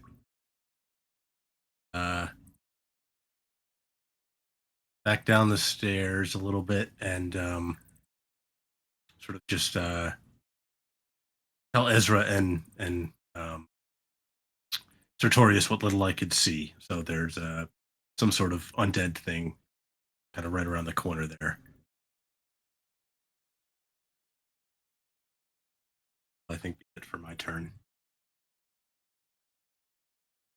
You are going to see as the hall starts to fill with a faint green light, and then within a few moments, the backs of this skeleton and the zombie in front of you, Justin, start to glow with that same faint green light, and then all of a sudden there's a burning skull with its red eyes staring at you, and this hair-like green flame pouring off of its skull. As it rounds the corner, it is going to shoot, I think, 3 beams at you. I think it's just 1 beam. 17 hit. Yep, I got a AC 16. And it's going to do 10 fire damage to you as this green light sinks into your body and your flesh starts to sear.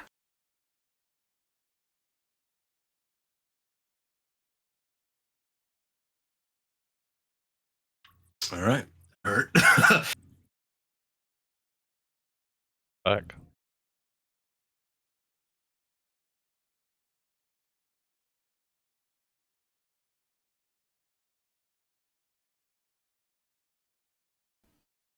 Archer's going to take to the top of the stairs. It is going to aim down at Ezra, taking a shot for a 16 to hit. It hits. Yeah, 16 to hit for 6 damage as it places an arrow into your chest.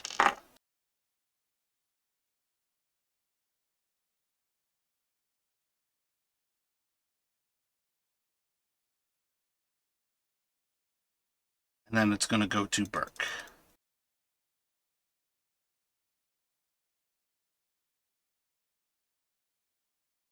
And there's a zombie that just shot me with an arrow that I guess I can see, right? It's just up the hall. Yeah, inside of the dim light, when you peek around, you can see the skeleton up there. But as long as the light is attached to your shield, there's much more darkness in that hallway when you're hidden behind the wall. Alright. Well, I'm gonna use my action to cast healing on myself so I don't die.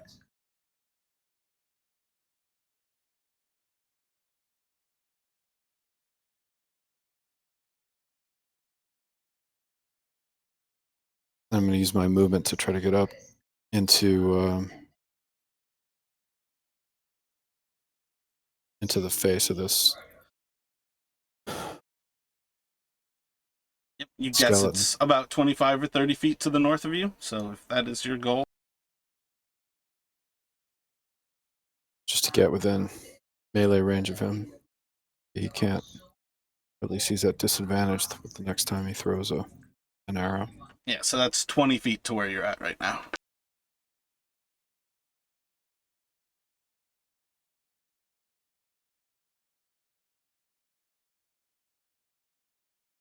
So I see 3 more.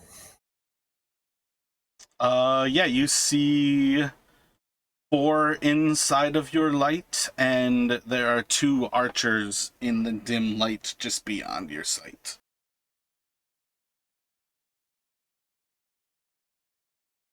Okay, that's my turn.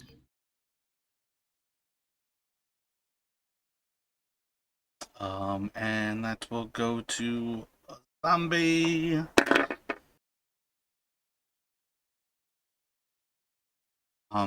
It's just kind of standing there limply, just staring off to the east. And as your light starts to shine across the ground, it seems to react and just in like a jolty movement come to, and it's going to stare towards you, make its way to you, and swipe at you, which will be a miss with a 10 to hit. And it will go to Victor. Okay. Um.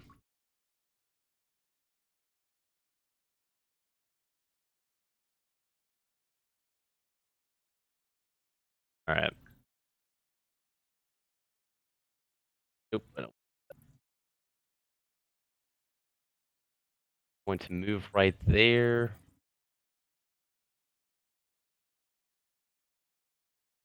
Yeah, I can do that. Okay. Yeah, I'm going to step up and cast Shatter on this corner here. And do it.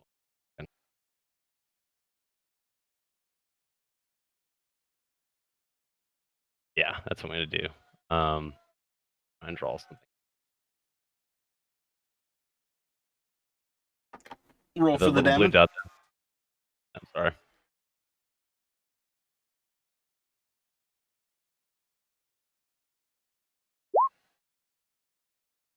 Shit.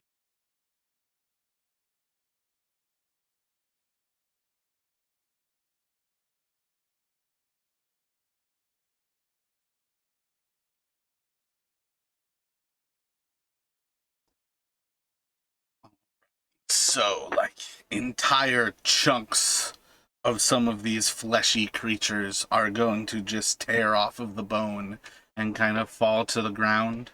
And you'll see as the skeletal figure starts to almost fall apart before it recombobulates itself with magic, and it's swinging back into Burke. Anything else from Victor? I will step back behind cover. There you go, right there.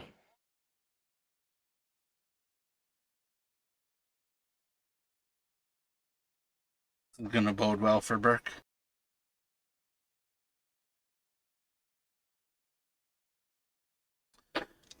The skeleton to the northwest of Burke is going to take a shot into that combat. It's going to hit with a 20, doing 8 more damage to you.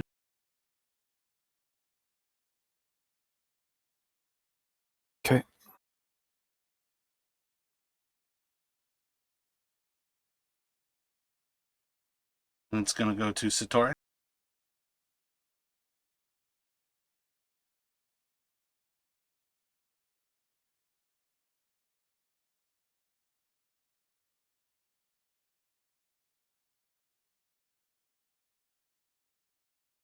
Okay. I'm gonna go up and attempt.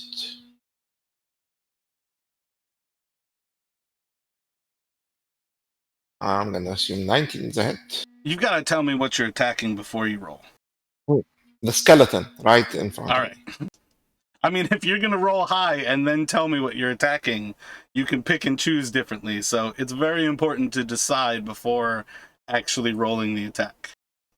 Okay. But yes, a 19 hits the skeleton for 6 damage. So I'm gonna also offhand him.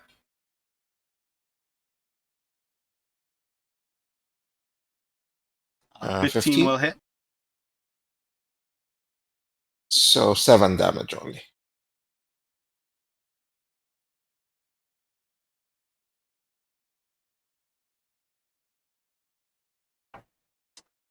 That one too, the magic is almost going to start to falter as the creature just barely holds its bones back together. And it'll go to Ezra.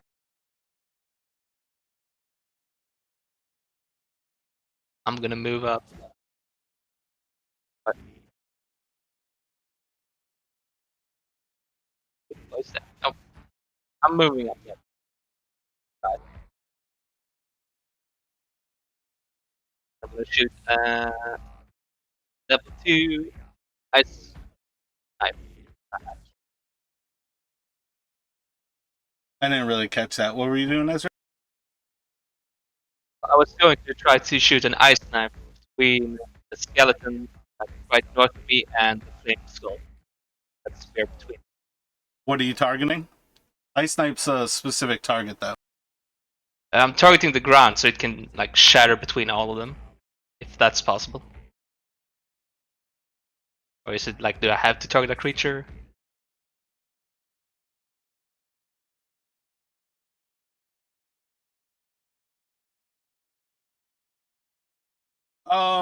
Yeah, go for it. Roll your attack.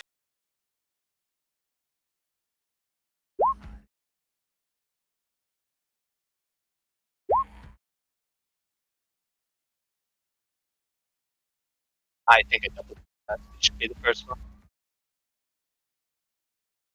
Your DC is 13. All three are going to dive out of the blast and take. Roll the damage.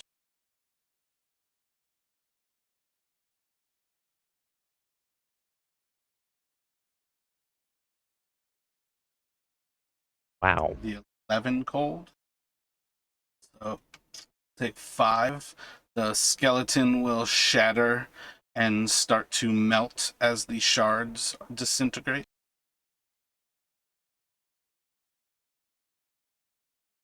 Good. Then I'm gonna move back a bit. The flame skull seems unaffected as the ice doesn't even meet its bony exterior.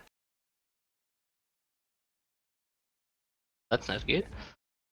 And then I'm gonna do my air totem. Like, does anyone see the arrow still sticking to the? Yeah, you usually have to go back to your actual measuring tool and just re-click with it. Okay, let's see. There. I'm gonna do air totem like just been casting.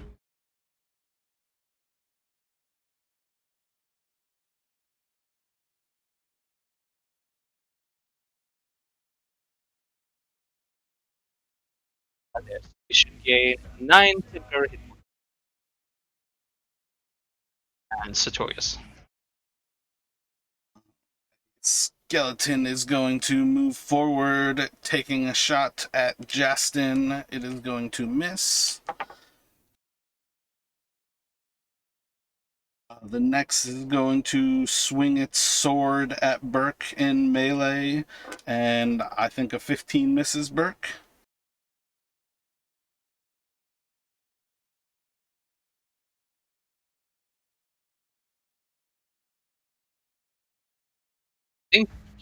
Or drop. All good.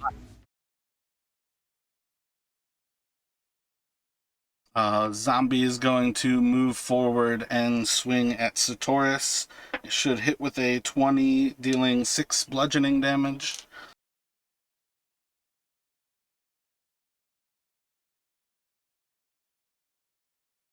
Next skeleton going to take a shot at Burke. It should miss with a 10 to hit. Another zombie is going to move up to the melee. It's going to go to Jason. All right, I'm going to stab out at the zombie beside myself and Sartorius.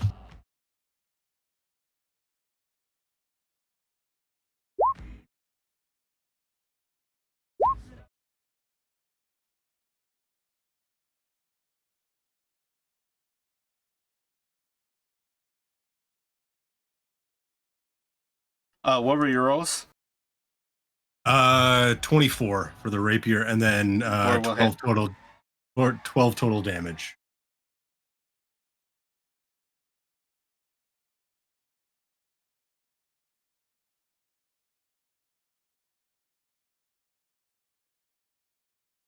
And I'm gonna like just shout out, sort of. I don't know if Burke can hear me, but shouting out like, "Turn them, turn them!"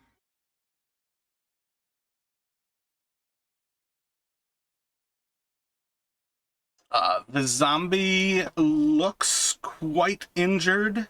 There's massive chunks of bone that are visible inside of the flesh that's fallen off of its bones, but it seems to be holding on with a little bit of unlife. And with that, the lantern is going to blink out.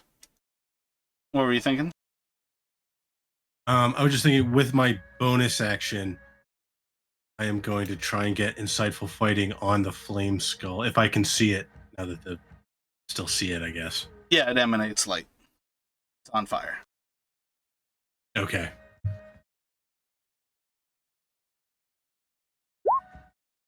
It's got to beat a 16. The deception. Nope. You can gain insightful fighting on the flame skull. All right, that'll be for 10 rounds. I'll keep track. Digging this tribal music though. Not matching the fight at all, but it's good. The flame skull is going to shoot its gout of green flame at Sartorius. It should hit with a 20, and it's going to do 12 damage. Fire damage. Oh. The next zombie is going to move up into Burke. It will miss with a 7. And is dead. And where is this?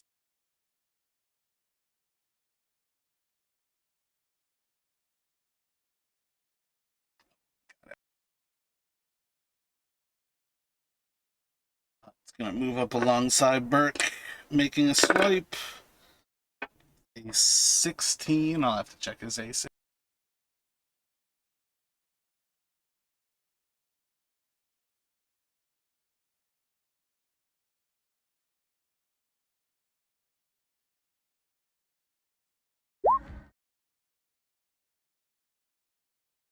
See if he needs a minute, and maybe we'll take a break for a second here.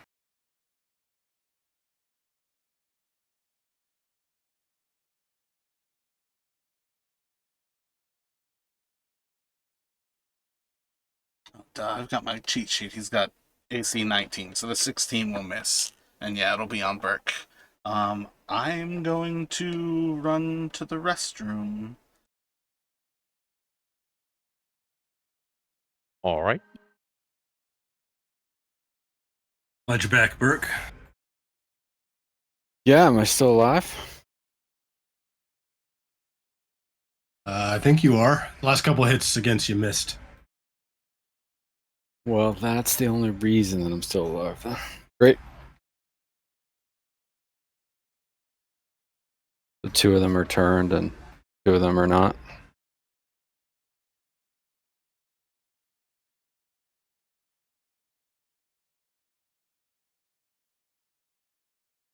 Yeah, I'm just trying to think if there's actually like a visual effect that would really tell you that until you see their turns. Okay. But yeah, I feel like maybe there's a glow of Tempest that surrounds those two, which would also tell you that the others are not turned either.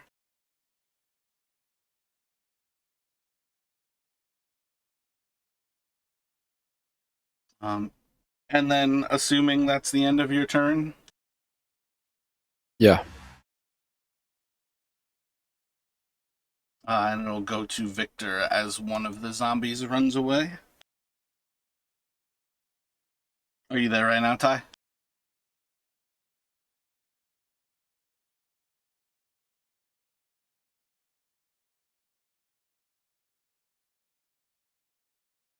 Can't hear you if you're speaking, Ty.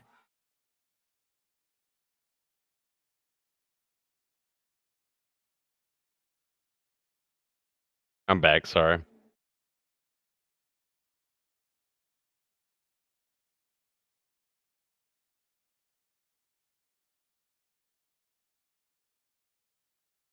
So it's on you, Ty. All right.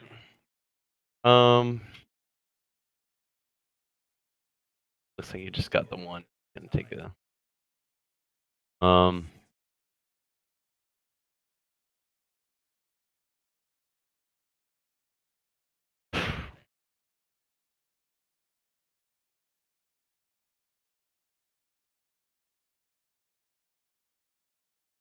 Yeah, I'm gonna move up. Gonna move up and I'm gonna blast whichever one. I think the one to his left. I think I can blast from. If he is not charmed. I think the one on the right is the only one that not charmed, but turned. Yeah. I don't think he has one to his left.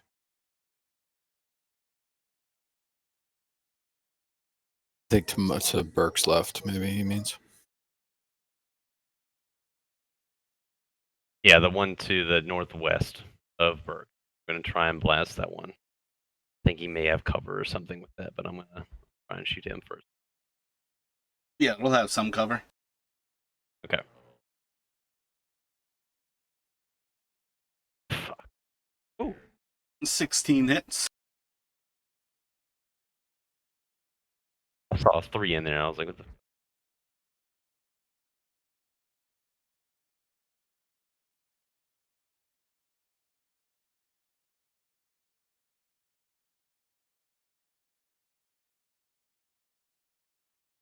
And you can move it backwards, I think.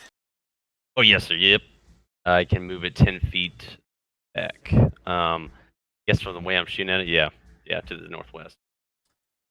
So you'll see Burke as it's like slammed into this large square apparatus to the west of where you're at. That's almost floor to ceiling.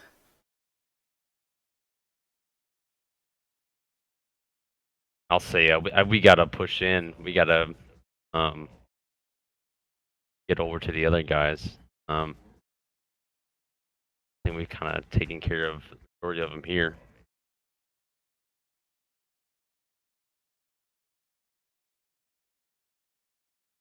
And that'll be it. I'll stay where I'm at.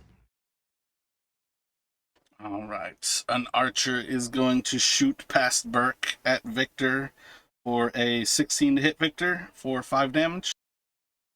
That'll hit. That'll do it. Is that the archer right in front of me? Or is it? Another archer. There's technically 2 archers in front of you. Yeah, these are outside of combat. That guy struck at you with his sword last time. Okay, thanks. But yeah, there's still like 2 archers that are just outside of the actual light. Those were the 2 that I was saying, like, you could see that they were not turned. The next one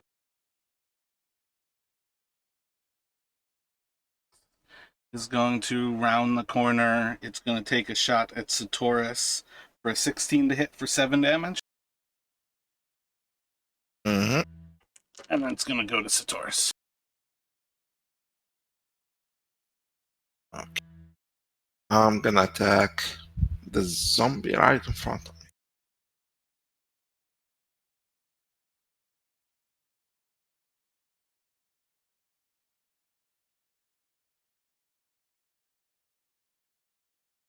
me. Mhm. Roll a d20 for me.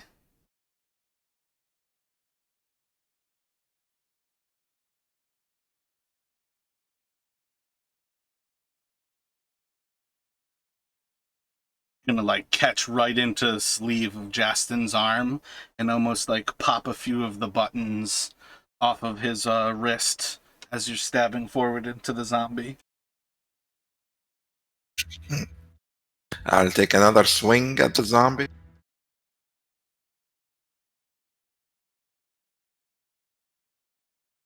Another miss. And it will go to Ezra.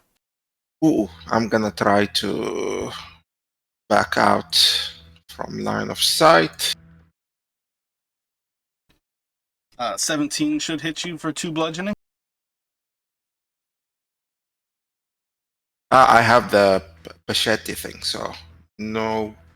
What do you call it? What is it? The Attack of opportunity. swashbuckler from attacking? Yeah. So no opportunity attacks. Yeah, we'll see about that in the long run because zombies are not intelligent creatures. So trying to feint a zombie and pretend that it's intelligent enough not to get stabbed to try to strike at you will be something that will be up on the chopping block. Because again, I tried to describe, I think of disengaging as using something intelligently wanting to defend itself, that you basically stab at it to get that distance and then you run. So I don't think zombies are intelligent enough to not put themselves in danger in the same way that like a giant looking at you would just be like, yeah, he's got a toothpick, what the fuck do I care, and still slam attack you. So for now, yes, we'll skip past it, but that's not going to be a flat out thing. Disengaging is not simple. Ezra. Mhm.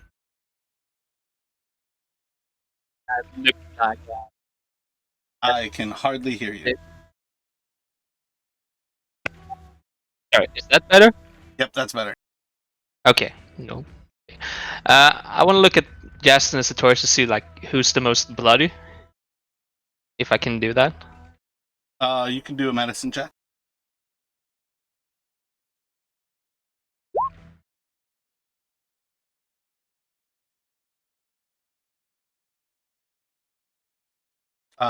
Justin or Satoris, are either of you under half health?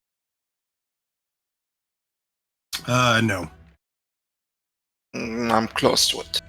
If you're not under half health, he can't see anything. Nope, they look equally the same. Well, then I have a hold up.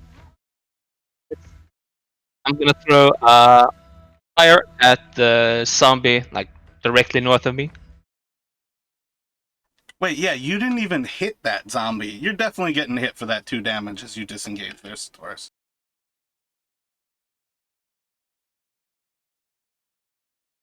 Come again? You take 2 bludgeoning damage from that zombie. You didn't even hit him when you tried to attack him. Yeah, it works even if you miss. It's 2 damage, man. It's not an intelligent creature that you I can did the be a 2 fancy sword fighter. I'm just saying, like, You're a fancy sword fighter, that's fine, but it's a fucking zombie. All it thinks about is attacking, eating, and consuming. I mean, just to be fair to Sartorius, if he didn't know that was sort of a house rule, I told him Point. in our session 0 about disengaging being one of my actions, and I can only assume that that's part of why he went with that archetype. oh, okay, all right. I would just. But he definitely knew in the house rules that we went over that I do not do a simple disengage.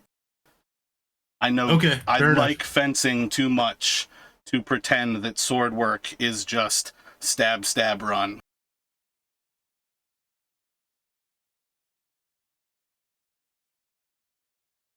Most Fair enough. intelligent creatures, you'll be able to use that perfectly fine.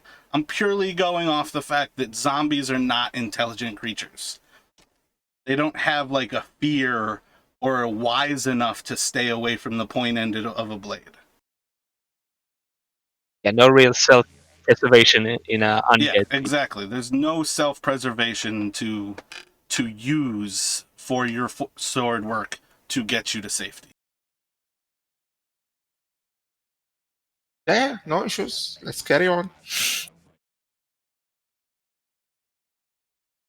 There was I was throwing fire at the zombie, like directly north of. Gotcha. Roll a spell attack.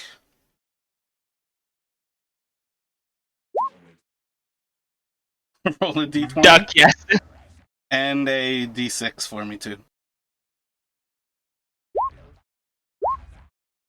That'll miss.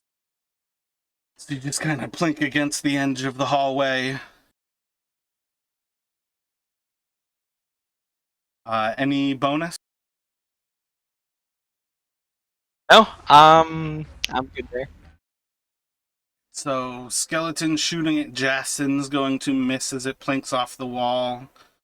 Skeleton swinging at Burke is going to miss as it plinks off of his armor. And then the zombie striking at Jason for I think a 14 is going to miss as well as it tries to grasp at you.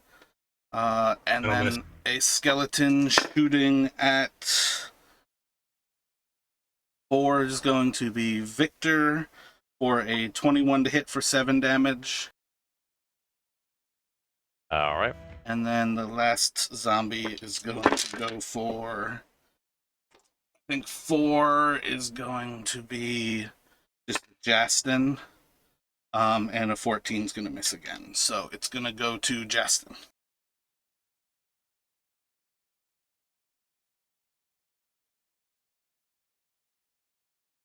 Okay.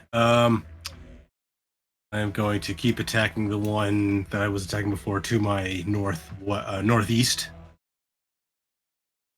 10's going to hit. Just 11 piercing. Sneak. And it's going to crumble with the piercing damage.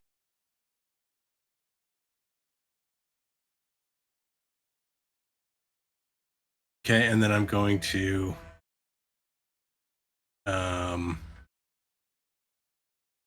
just move down a few feet down below this zombie, and that'll be my turn. The flame skull is going to move down towards that hallway. It is going to target Sartorius as it shoots its eye. I think a 13 is going to miss. And it will go to a zombie who's pushed back. It's going to go for Burke. 16 is going to miss. And then the last one is going to run. And it should be back on Burke. Okay, I was able to use my no. I'm just gonna smash at this guy in front of me. Warhammer. Oops, sorry. Rolled damage. Not hit. So it looks like I hit when I did roll. Either way. Oh, the first thing I rolled wasn't damage, I guess. Sorry. Yeah, So the 21 to crit hit is will not hit. real. Okay.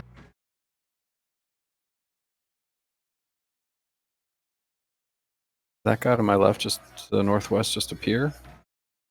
He came back in. He happened in the group of things that I had done. Got it. It was the guy that Victor pushed away. Yeah, so 11 damage to... Skeleton. It's going to crumble to the ground. Awesome. I want to move. I want to move up, but I think I'm already in this guy's melee range, this zombie, so I don't think he's going to get... I don't want to trigger attack of opportunity. So can I get to the back of him without triggering an attack of opportunity? Oh yeah, if you stay within its arm's reach, it doesn't trigger. Okay, so I'm going to go here because I want to see what's happening. And that's my turn. Come on, Victor.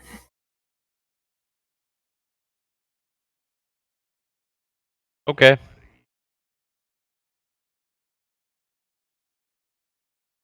All right. Yeah, I'm just gonna move up and blast in that direction. I'm going to Eldritch Blast.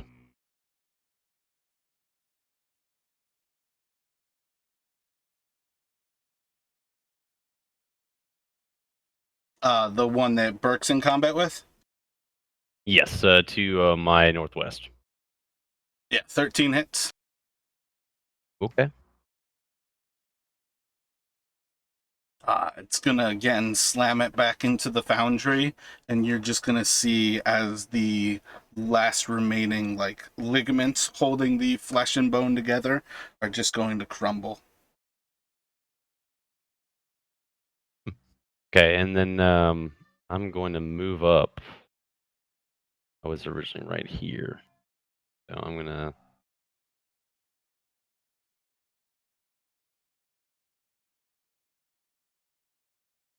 I think I can do that. I'm gonna move up and around to get behind cover.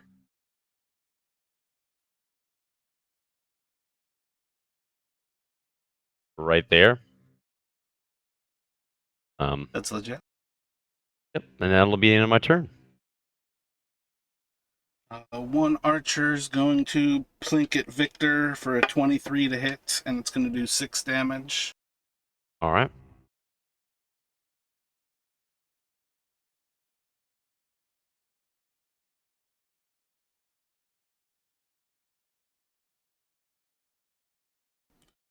Another's going to shoot down at Ezra, and it's going to miss. And it'll go to Satoris. Okay. So, gonna run in and attempt to attack Skull. Flaming Skull.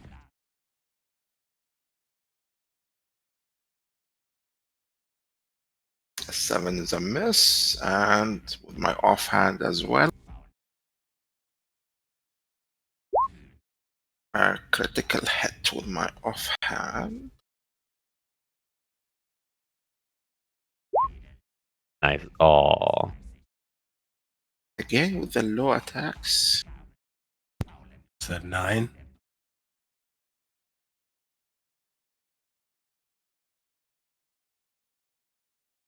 Or do swashbucklers get sneak attack too? Yeah, One I on get one. the sneak attack.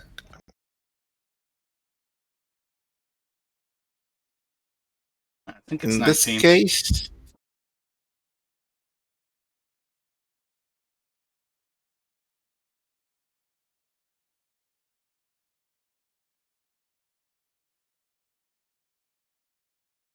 that's my turn. Stab through one of its eyes, and it seems almost like the light of the eye goes out for a moment, and then it just starts to burn with a green flame, as it seems to be like a jade inside of it instead of a ruby inside of its eye.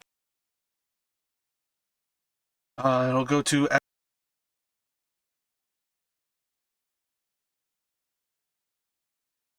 Yeah, I'm gonna move up to.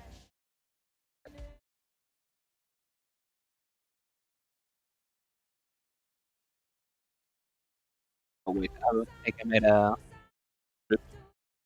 Turtle should still be where I am. But I'm gonna attack with Shillelagh on the zombie, like northeast of me.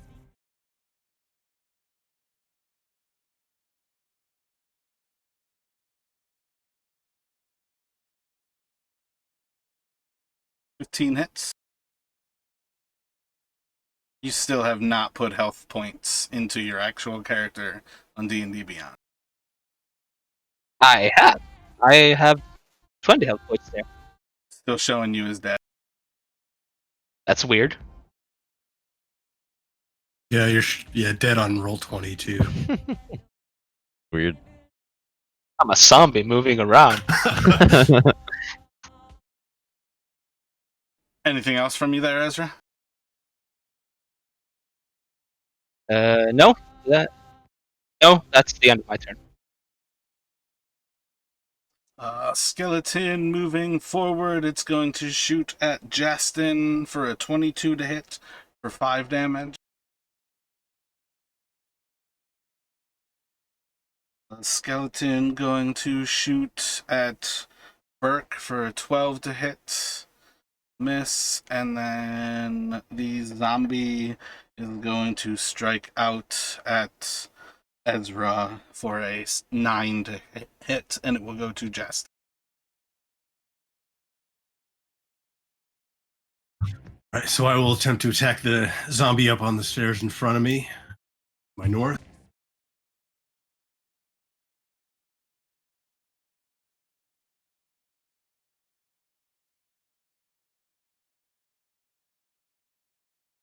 $22 will hit Convincing. for 18. It's going to crumble to the ground.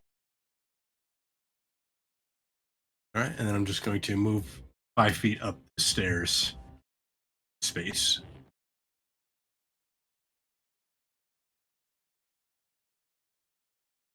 That's it for me.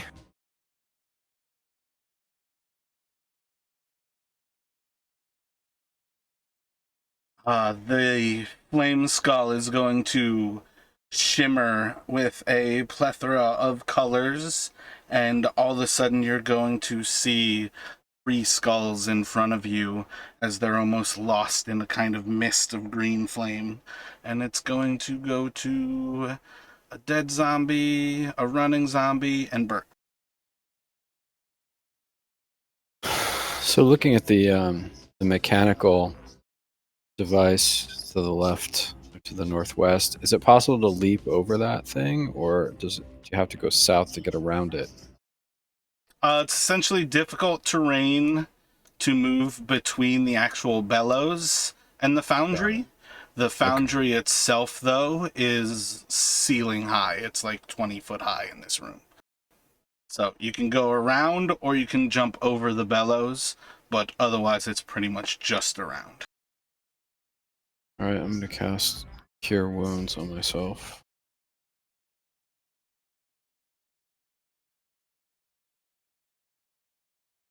I think what happens is if I'm holding my key to speak when I roll, then it doesn't come through.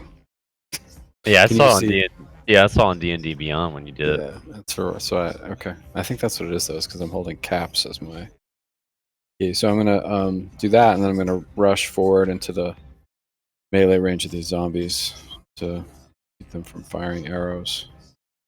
Word. What'd you say? Oh, nothing. I was just agreeing with you. I'd shield bash them if like I had any action left, but that's what I got. So I think that's my turn. So zombie running and then Victor. Coast clear.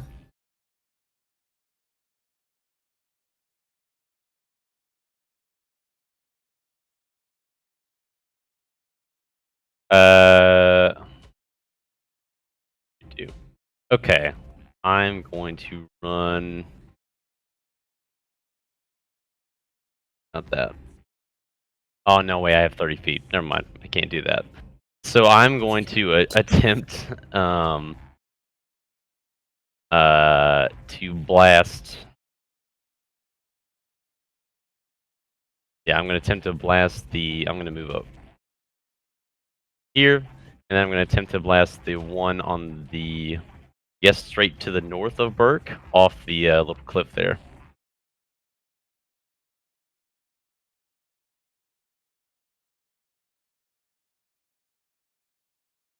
$24 hits. Reaching for 9 damage. And then I'm oh yeah, I'm going to push him as well. I assume this is a cliff. I don't know how actually deep that is, but knock him off that. I think I described this for you all before, that it's like 4 feet deep.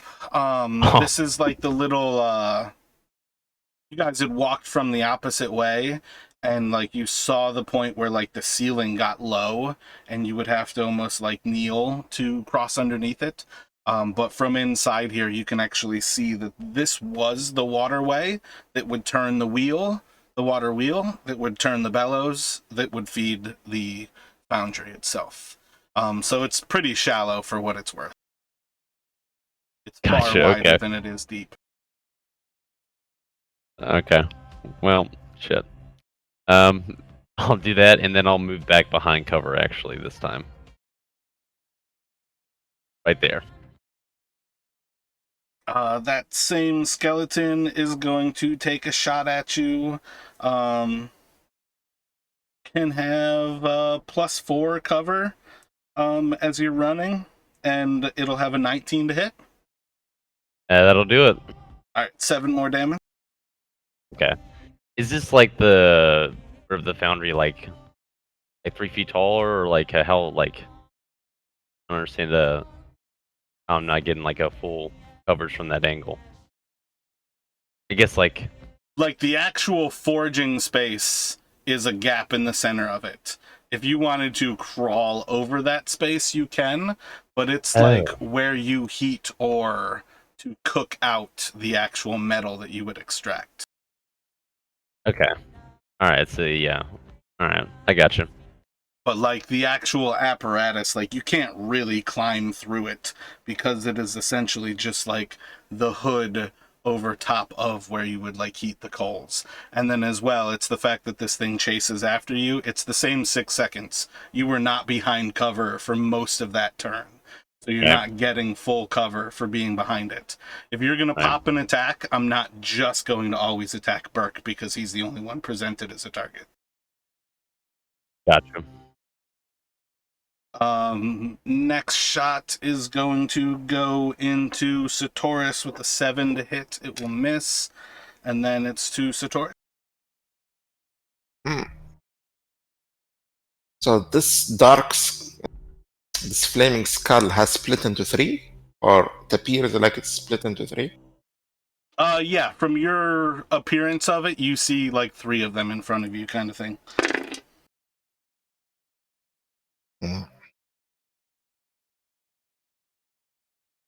I'm gonna take a swing at the skeleton north of Justin.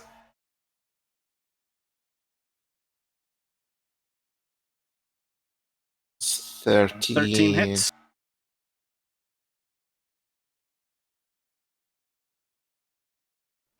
Dealing 8. And then we're gonna also offhand it. 15 hits. Is a hit.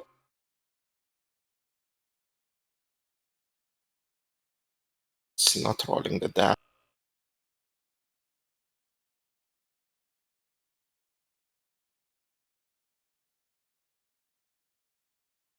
Okay, it's not rolling the damage. You should be able to click that pink little button that says click there and it'll roll it. Yeah, I'm clicking it. It's not going through. So I'm just gonna roll the damage separately. Oh. Okay, so it's just a 9 damage.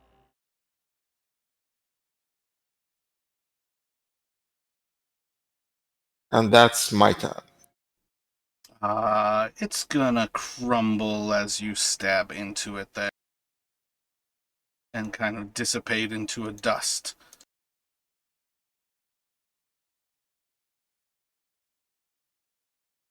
We'll go to Ezra.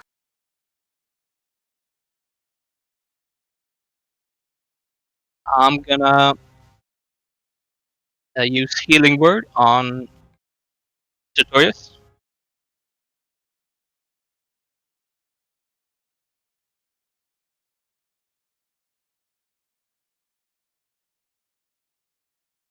And then I'm gonna turn into a bear.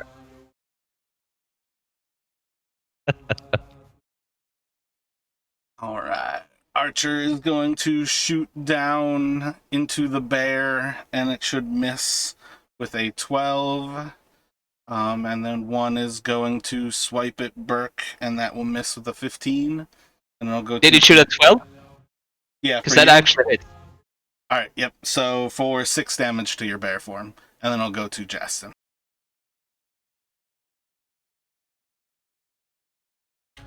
All right. I'm going to move up into the corridor 5 feet, and I am going to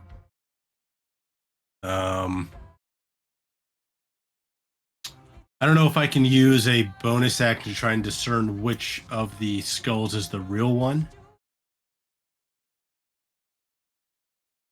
I don't know if that mechanically how that would work. No, I don't think you have any way of determining. It's Okay. not the spell that you all are thinking of either.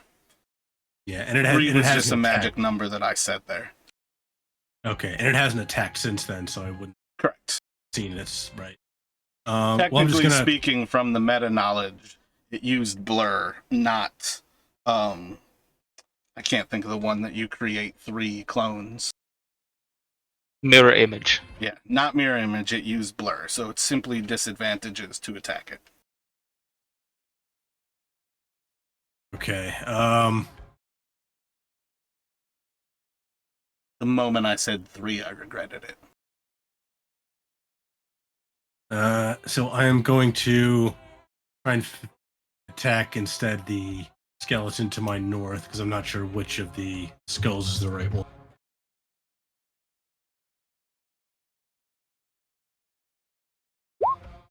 19 hits. 12 piercing. It's going to crumble.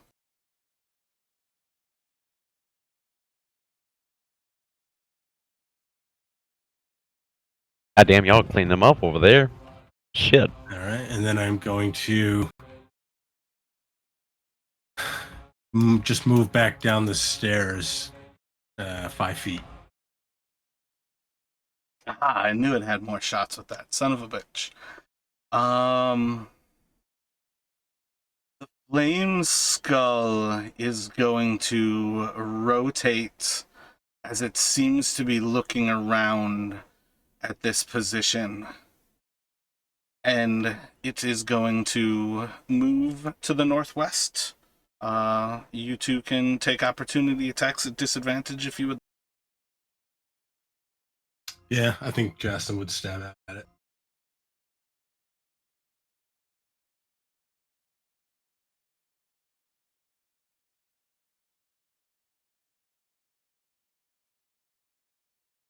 Both of you will hit.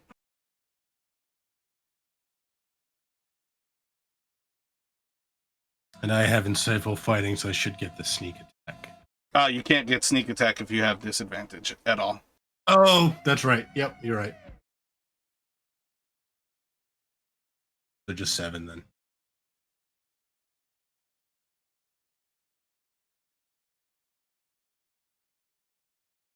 -7 as well. As it starts to move away and you two stab into the shimmers, you feel a clunk of the bone and you hear the same sound coming from the other as they stab into the skull as well. The flame seems to dissipate and the skull crashes to the ground towards the forge. Woo! And it's Yeah. gonna go to Burke. Burke's gonna smash at the one that's damaged, which means move up to here.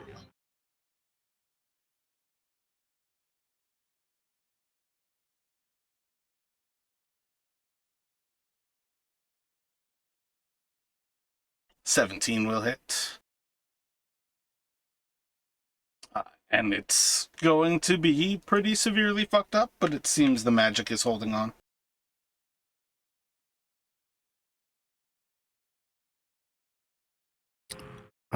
Okay.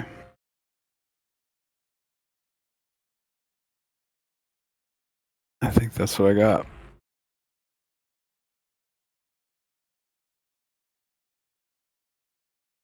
Yep. It's gonna go to Victor.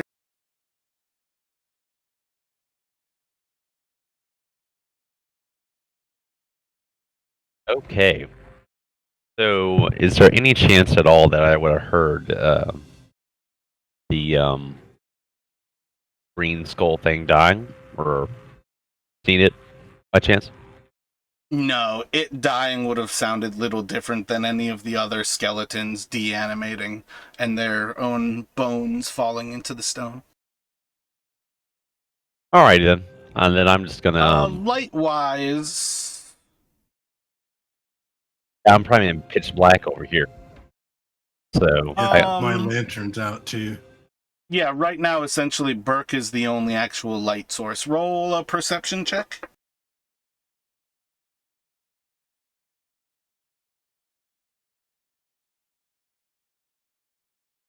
You notice through that same, like, central portion of the forge that there was a green glow and there no longer is now. okay. I can still do the same thing. I'm gonna.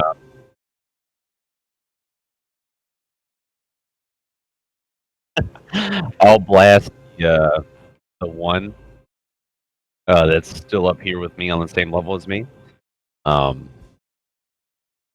move out for just for good measure there. Just blast them off the side there.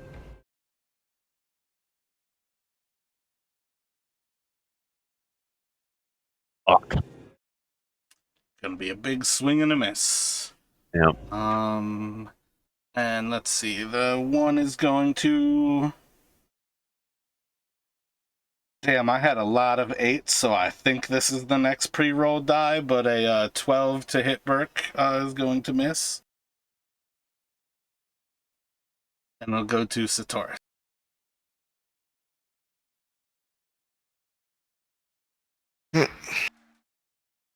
So I noticed that the skull flames out.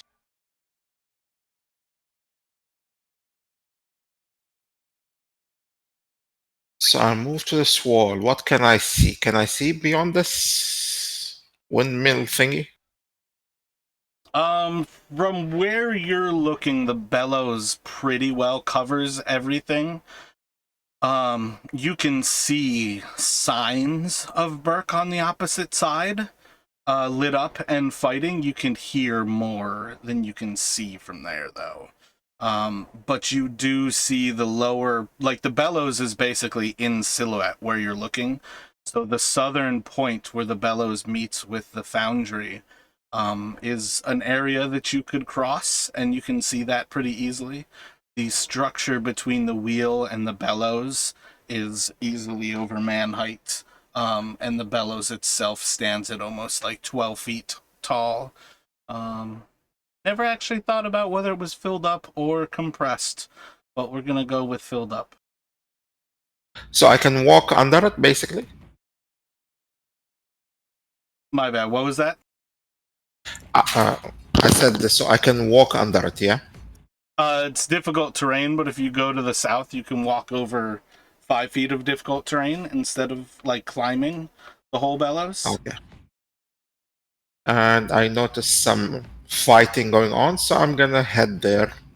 Or I'm gonna, rush there, dash in.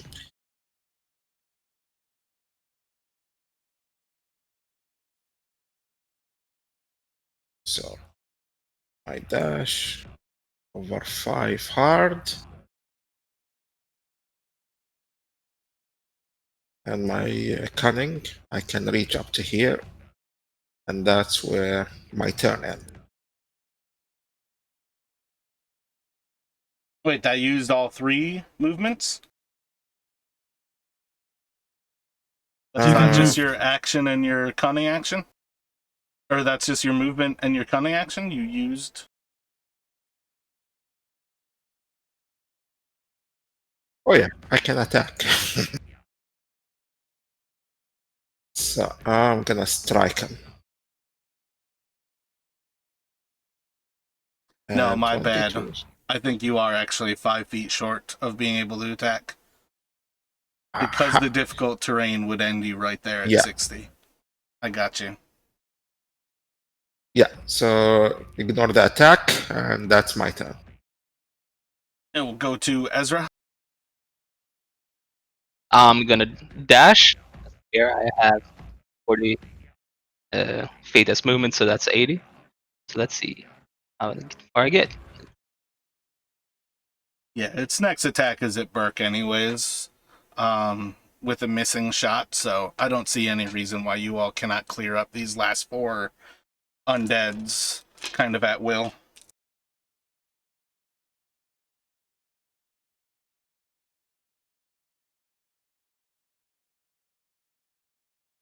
Sweet.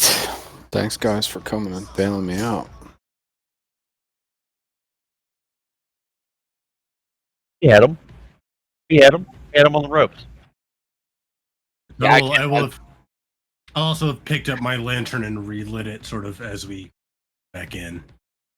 So give us a little extra light aside from what Burke's got.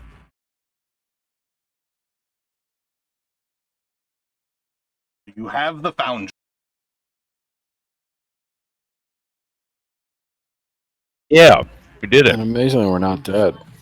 I really just assumed that. I really pretty wanted close. you all to take a long rest so I could get another fireball back. Yeah. I was wondering why it didn't fire another one.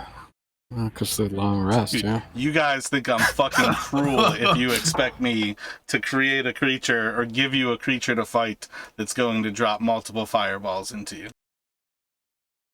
I did, however, forget to actually attack twice with its laser beam, which is powerful enough, but...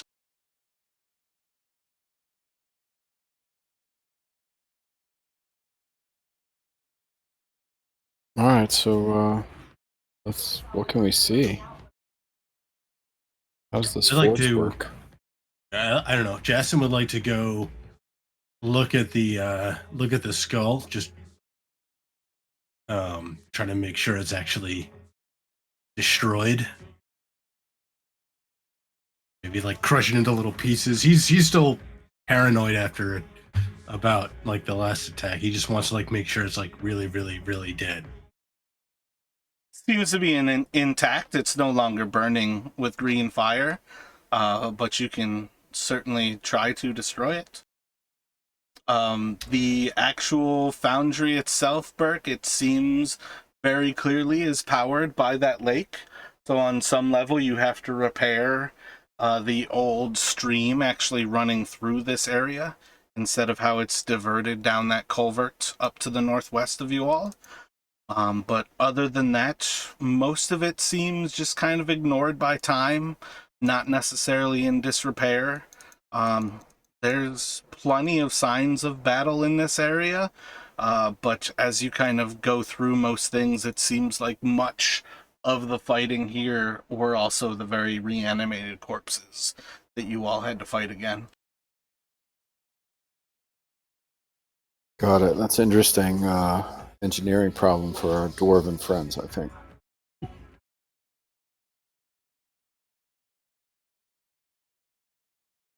Berg feels good about shoveling. That seems like something to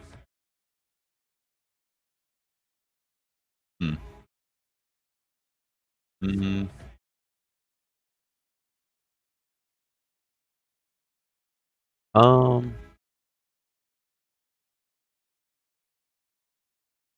Is there Is, anything, Justin, with that skull?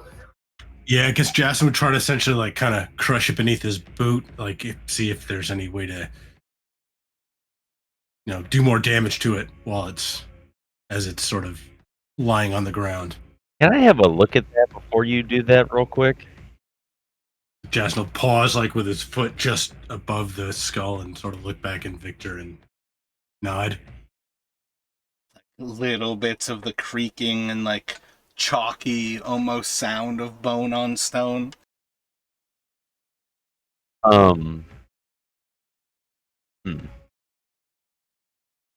don't know how to word it. I guess I was looking again, just rolling Arcana on it to see if there's any sort of magical presence still left in this thing. That's Roll cool. Arcana. Never mind. As you're like looking at it, you start to feel the weight of the skull start to float out of your hand, and then you see as the lower jaw says, "I want to suck your blood!" And then it falls to the ground in a clatter. You serious, or I think you were joking? You're joking, right? Nope, 100% serious. That's what happened.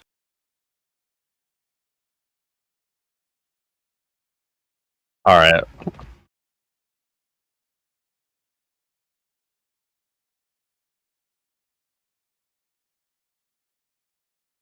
Jason, Victor seems to be in shock as the skull seems to want to suck his blood. Are you for real being serious right now? 100% for real. That's what just happened. Yeah, I thought you were. It sounds like you're joking. Okay. Yeah, as it starts to talk and seeing Victor in shock, I'll try and crush it beneath my boot. Roll a strength check. Stomp it.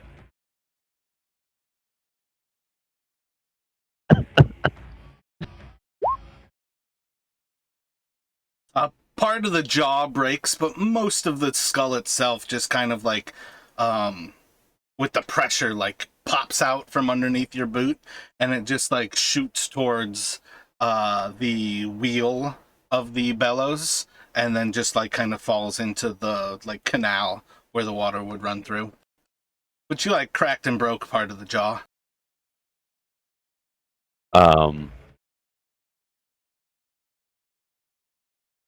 Kill it! Kill it! Kill it! All right. I guess I'll. Fuck it, I'll blast it. You want me to roll, or is it just kind of like a give me at this point? You can roll an attack on it. All right. Feel like you got a solid hit into it as you blast it against the wall behind. Roll damage. I can't remember. I don't know why it did that. Hold on. I think it's just a D10 for Eldritch Blast. Yeah. It smashes against the back of the canal and just like cracks part of the skull.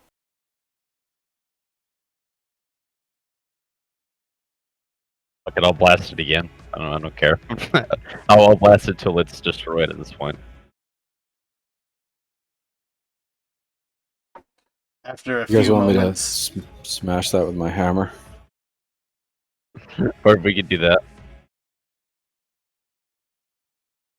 Or was that after a few moments, Mara? go Sorry. ahead, Burke. I'm gonna You go will. over there. Well, technically, it's closer to you at that point.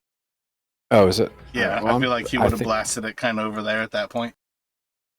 Alright, I'm gonna jump down on the thing and give Roll it a an attack swing on it. with my hammer. As Burke blasts into it and the skull just like disintegrates into dust, you hear the same voice in front of you, Victor. Is that any way to treat your master? Oh my god damn it. Is it you fucking with me? Yes, it was. Oh my god. God damn it. I thought for a second, I was like, what the fuck? I'll tell you to show himself. He shows up directly in front of you right where the skull was floating. Yeah. What asshole. It was good though. It was good. I'll give you that. It was good. Saw you wet yourself. I look down. No.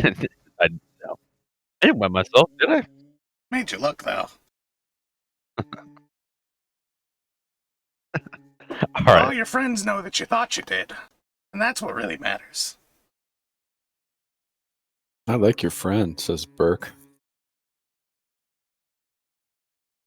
Victor, when I heard that voice, I nearly wet myself. It was pretty good. It was a pretty good. No shame, no shame. All right. I'm ready to get the fuck out of here.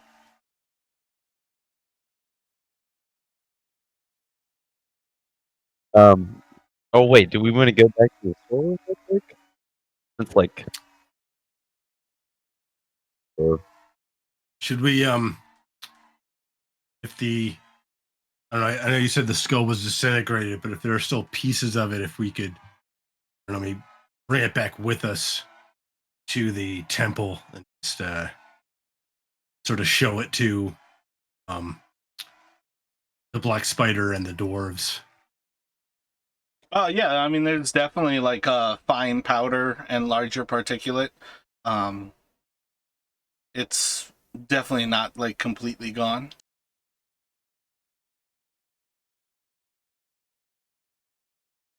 all right. Should we go back and see the see your undead friend, Justin? Or check out the storeroom to the south? Yeah, we can do that before we head back. Real quick, does anyone have any healing left? I'm kind of fucked up over here. I don't know if how you other guys are feeling right now. Nope. I turn Yeah. back into you. I can heal you a bit. Wait, that thing was kind of like the source of the undead, right? Just shooting a guess. So there's nothing left in here, right? Well, I would We can never say hope. that to Mara. Well, You could trip and fall and hit your head. What a wonderful way to end an adventuring career. Defeat You- the big bad and then just trip and fall and hit your head against the stone. fuck, I'm on too, so I could fall down that little trench and then that would be the end of me. Exactly. Remember, always wear a helmet. Take that healing. Yeah. Plus, you could trip you. You know, he seems into that.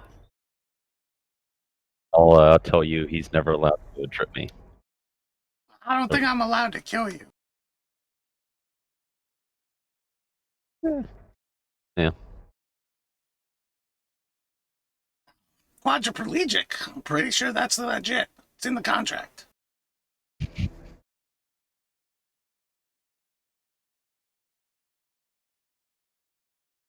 Yeah, so do we want to go check the storage room first? Maybe try and speak with Mormask before we go back to the temple, or do we want to head straight to the temple?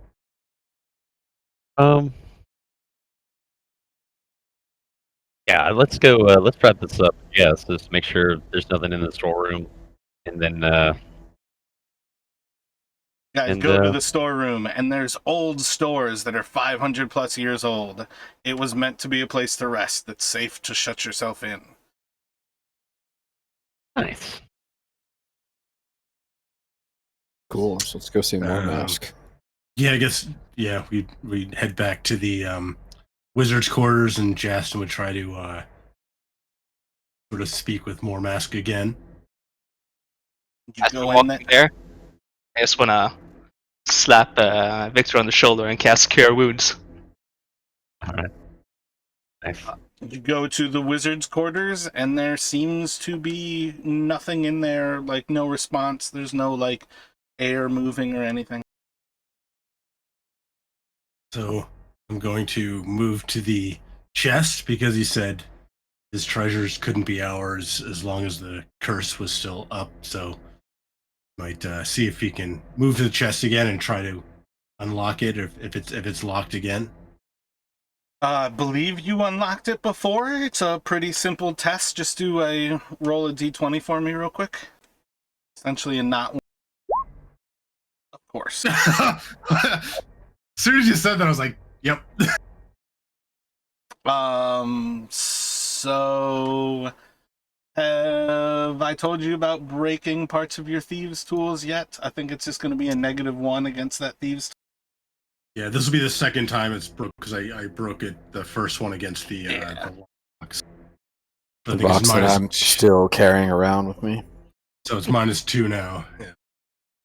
Yeah, so you're still pretty confident that you can get into that chest. You've already had it open. So if you would like to take another few minutes to try to open it, you can do another test. Yeah, I'll try again. I won. Hey, look at that. With ease on that time. You're using a different tool. It feels a little bit different than the actual S loop that you would be using here. But you're able to put the pressure on the tumbler, get the 2 different latches up, and pop it open. And you again have this chest open in front of you. There's plenty of coins in there, a few pieces of paper. Do a roll an investigation for.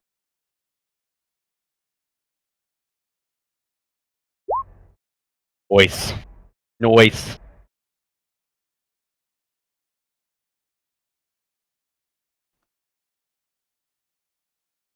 So, there seems to be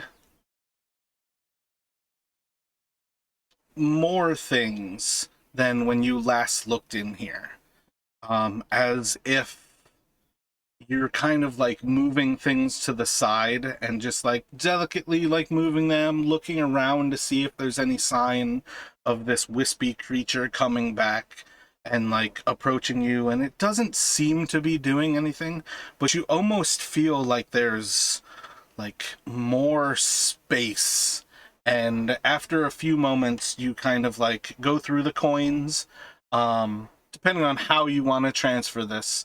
Right now it's like about a 50-pound chest, and you have 50 electron, 150 silver, and 1,100 copper pieces.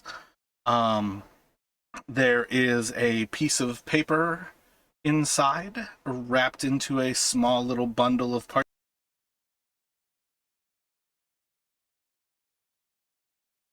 Oh, sorry, you cut out after a piece of paper.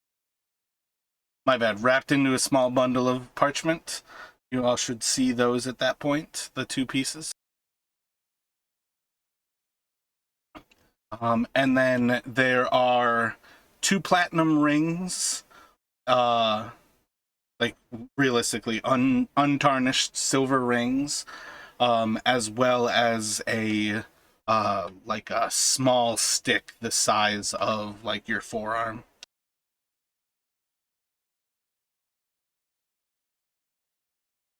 Are there 4 rings, or are there 2 no platinum rings and 2 silver rings? I shouldn't have called them platinum, but they are platinum rings. My point of saying untarnished silver is that silver tarnishes over time. Copy that. So we wouldn't necessarily recognize it as platinum right away. Looks like untarnished silver. Yeah, that was kind of my aim. I feel like platinum maintains its finish much longer.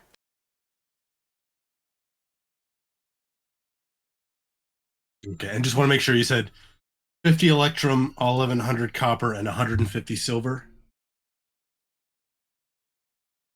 Yes. I want to make sure I got that.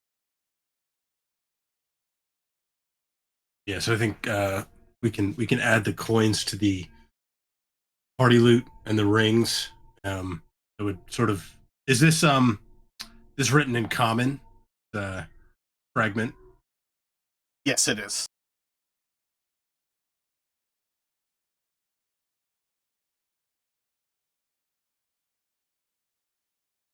So take a look at it, and right, Cryptodira would be the first thing that sort of jumps out at me, but I would hand it over to the others and see if they can make any sense of the words.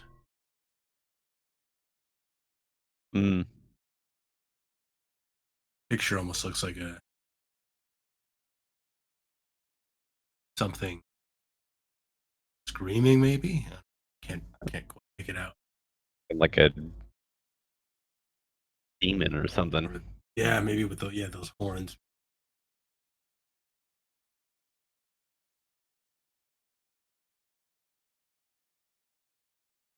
Uh,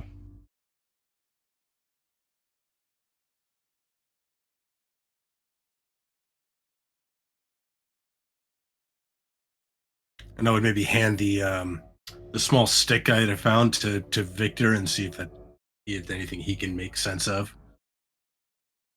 yeah, I'll try and see if there's any magical stuff going on.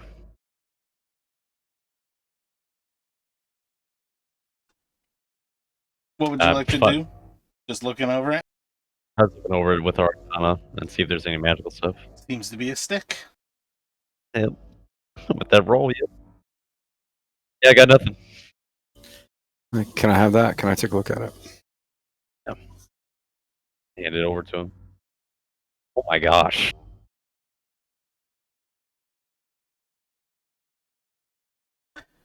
Burke, roll a d4 for me.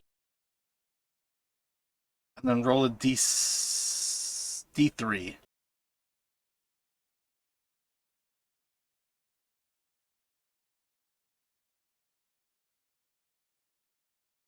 Yeah, I don't really remember how to roll a D3. How do you do just- it? You type it? You can roll a d6. But yeah, it's otherwise /R space d3. /R D3. And then roll a d4 for me. Burke takes this little stick, and with a little like flourish while he's looking at it, a tiny little white globule forms on the end of it. It pierces straight forward into Justin, burning a hole through his flesh. Justin, take 4 damage. All right. And I'm assuming the temp hit points are gone right now, right? From the totem. Oh yeah, they're gone. Yeah, more or less y'all are about at the end of that. For the minute, he can move it with you all, but... Yeah, I'm just making sure, yeah. But it is a wand of magic missiles. That hurt. Sorry, buddy. I was so confident I'd seen one of these before. In the there was a wizard that had one in the Legion. Be careful where you're pointing it next time.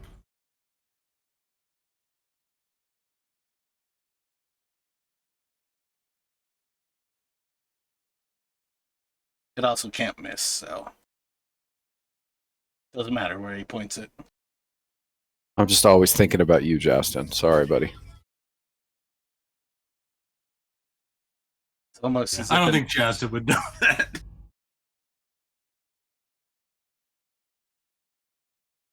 He just knows it hurt him. He doesn't know actually. It's a white orb that burns. I'm glad you're okay. So this is like a wand that shoots white orbs that hurt people for like 4 points of damage. I'll drop that in my bag till we figure out who gets it later. We're gonna keep Mormask's chest. I want to keep it. It's decorative. It might be worth something. Right? Okay. Also, before I forget, I was thinking, since we got the that sovereign glue, you could probably fix your thieves' tools with it, right? I don't know if I would have. I don't know. Would I know enough to how to glue the pieces back together? It might be. I would say save that for something else, and I'll just buy a new set somewhere. It's the right good bit that we got. It's like a little jar or something. Don't you have thieves' tools? our swashbuckling friend? I do have. I'm gonna try to open this chest that I've been carrying around for. It's very heavy. Interested? I am, and I shall try. Can I since I tried to open it before, can I try and help him? You can assist him, Tell give him- him advantage. Yeah, what I've learned from trying and failing to open it before. Is that like you looking over his shoulder, telling him what to do while he's doing it? Definitely a backseat driver. It's like describing the tumblers and the different No. feels of the inside. And that No, gives not that way, advantage this way, instead that of way. disadvantage. I'm just teasing. Okay, let me see. How long have you guys had that thing? Been carrying it around for a while, Burke. It's like my second lifetime with it. Yeah, for sure.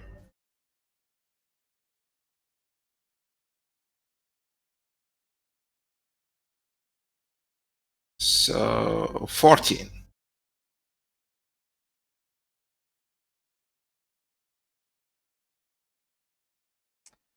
Yeah, I just have to re-find it in my notes. Feel like it was a high DC one.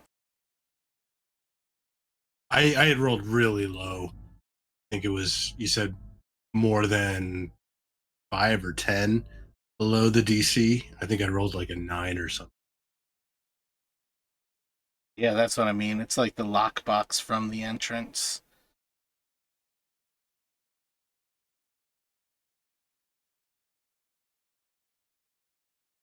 Well, that just looks like one roll with like 2 different modifiers on it, though. Yeah, I think it's plus Okay. 3 for his dex and plus 2 for proficiency, or plus Oh. 2 for dex and plus 3 for proficiency, whichever it is right now. First one was correct. But since he's got advantage, does he 2 rolls? He rolled twice. There's a 14 and a 13 there. You fumble with it for a few moments. You gather what Justin's talking about, but as you go to put the pressure on to actually turn, you lose the tumblers and it falls back. It's still locked.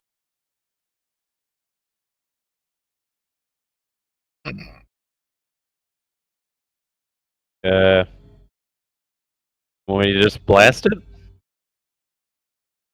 Well, I could just hit it with my hammer. I think we want to try to be, gentle with it. I don't want to damage whatever's inside. Obviously, this is a tough lock. It's from the accounting office, right? So could be some valuables in there. We do owe the dwarves a couple of very expensive rubies. This will start towards paying back the debt. Justin, I feel no responsibility to give the dwarves anything.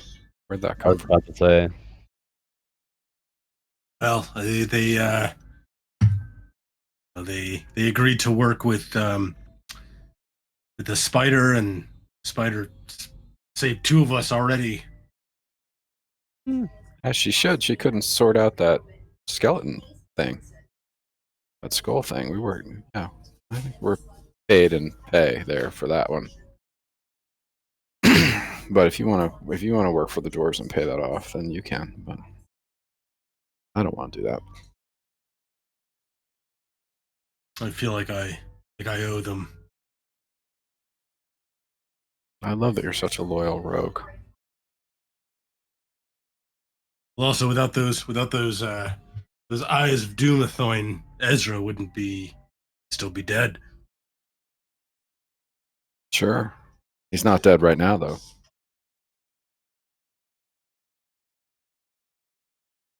Oh, it's still Maybe. pretty much alive. I may be a rogue, but I've got some honor. More than I. Charge ahead. All right, so we'll hang on to this box. If you guys can't get it open, we'll get it open eventually. And I guess we're heading back.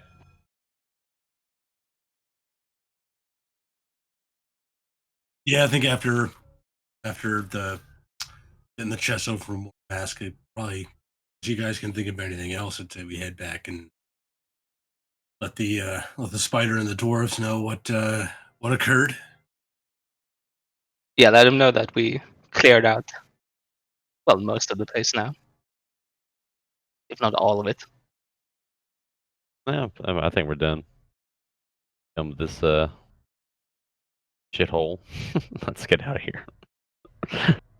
All right.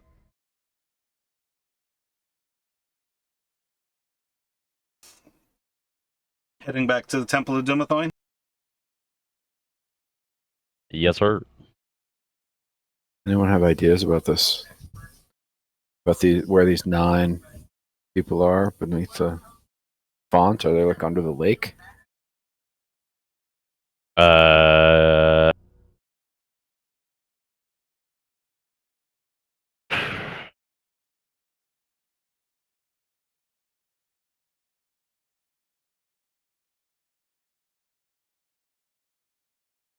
To be honest, I'm thinking it's somewhere by the mushrooms, but I could be wrong. I think it's going from the recurring death grows life pristine. Are we going to show this this riddle to the dwarves?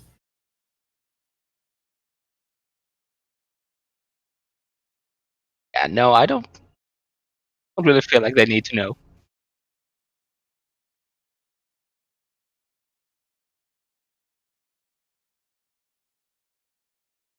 Nine.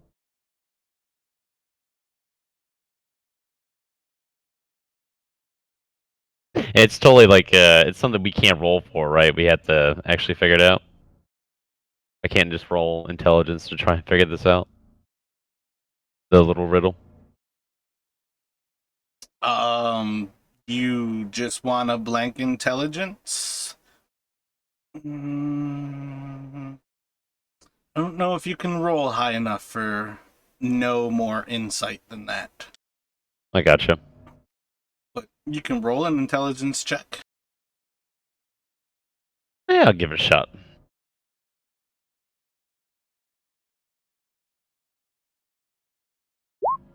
Yeah, it's not gonna do it. How's your brain feel, Victor? Not so great.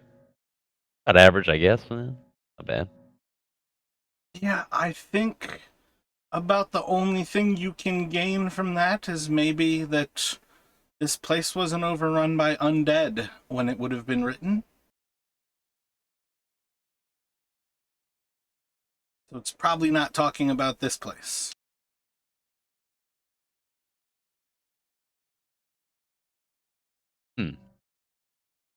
I'll share that with everybody else.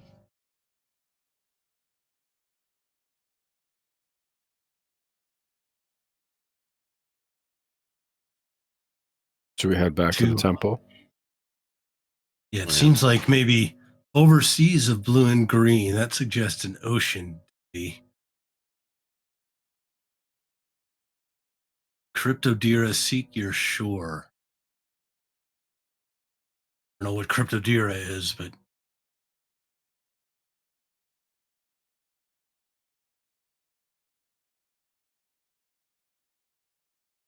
Well, we could ask them.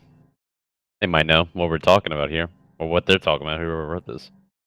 all in death are left in want. Want of what? Life, I guess.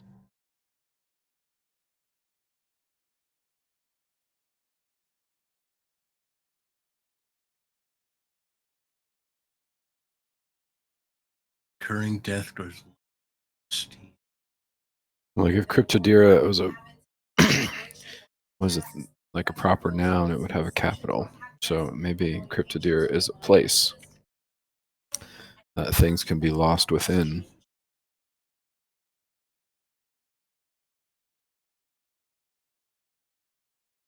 Yeah, I'm just focusing on words, but I know Cryptodira, don't know exactly what that means, but crypto means hidden, right? Hmm.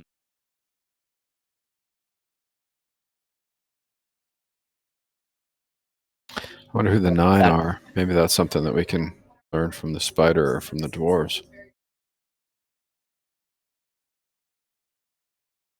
Where do you all fancy yourselves right now?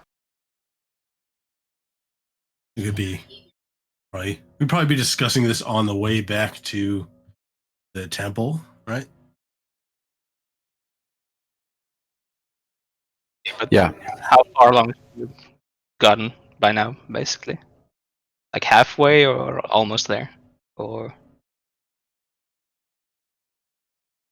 If we can't figure it out, I don't see any harm in letting the spider and the dwarves know what we found. Yeah. Maybe they can decipher it. And also, Justin is just also still feeling Spider brought him back to life and brought Ezra back to life, so he still feels like that connection to them. Who's holding the shards of the skull? Probably I would have gathered that I'm up in like my cloak or something. Justin. Feel a burning sensation inside of your cloak. I need you all to roll initiative. Nice. Are we going to fight with Justin's pocket?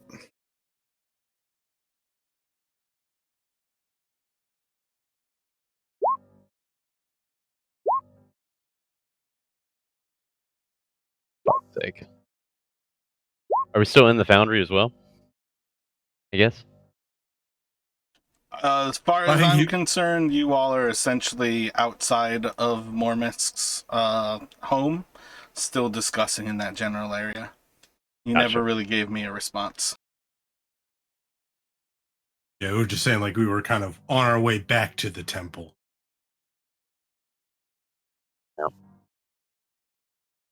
Yeah, I feel like we were in a pub having a chat.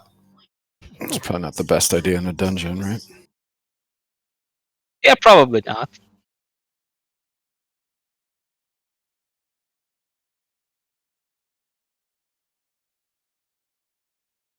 As I sort of felt the warming sensation when I've had the chance to warn the others, I felt You all aren't surprised. If that counts as a warning, then yes. okay. Yeah, just trying to make just trying to decide like determine whether we were surprised or not.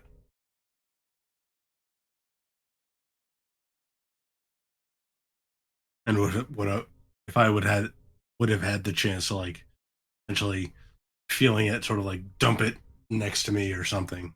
So. Oh. I think we're probably supposed to put it in the flame? Right? I don't know.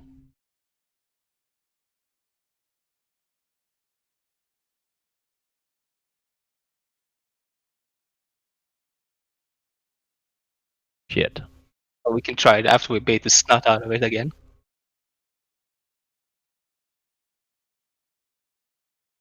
So it is going to start with Justin.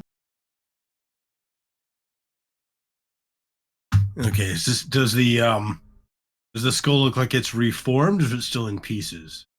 It's completely reformed. It is on fire. Its eyes are glowing red. All right, so I will attempt to. I guess I will try to get insightful fighting. I don't know. As it's reforming, try and get an opening and before I stab it.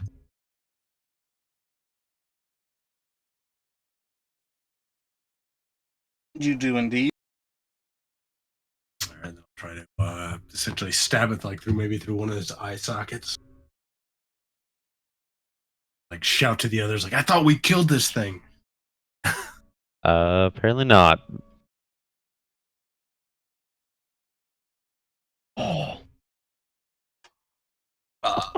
Edrin is going to catch flame as a font of green fire sprouts from beneath his feet and he is going to explode. I'm the explosion man. Let's see. Have you all make the save. Burke, your save will be for no damage or half. What kind of save? Dexterity. I'm dead. I rolled about as low as you can roll for a fireball. I rolled about as low as you can roll for a dexterity save. I zombie ass actually rolled well. Wow. Oh yeah, you got a net. The fuck. And rogues do not yet have evasion. No, not till level 7. Alright, so 18 damage. So Burke, Sartorius, Justin, Ezra will take 9. And Victor, you're going to take 18. Yeah, I'm down. Dead. Well, not yet. Excuse me. I don't know what it is about that skull that people like to put them in their pockets. And it's going to go to Burke. Yeah, that's my bad, everybody. Well, it's your pocket too, right? So that couldn't have felt good. Is the fireball dissipated on my turn? Oh, and I'm down as well. You said 9, right, for half? Correct. Down.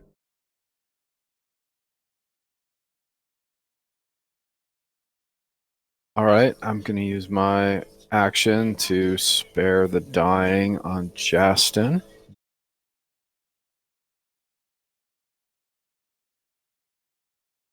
I'm going to stand there in melee range with the skull.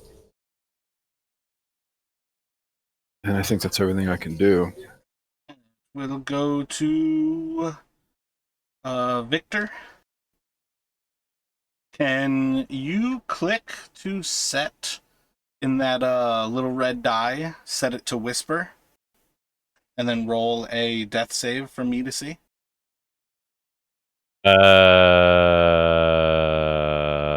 Top right and beyond 20. If you click the die, the top choice should be always whisper. Maybe you have to right click it for options. I got you. I thought you were asking me to do another thing. Okay. Yep, got it. Set it to whisper and then roll a death saving throw. And it's going to go to Edrin or Ezra. We'll see as Victor coughs up blood. I'm gonna move up and cast Cure Wounds on Victor. Okay.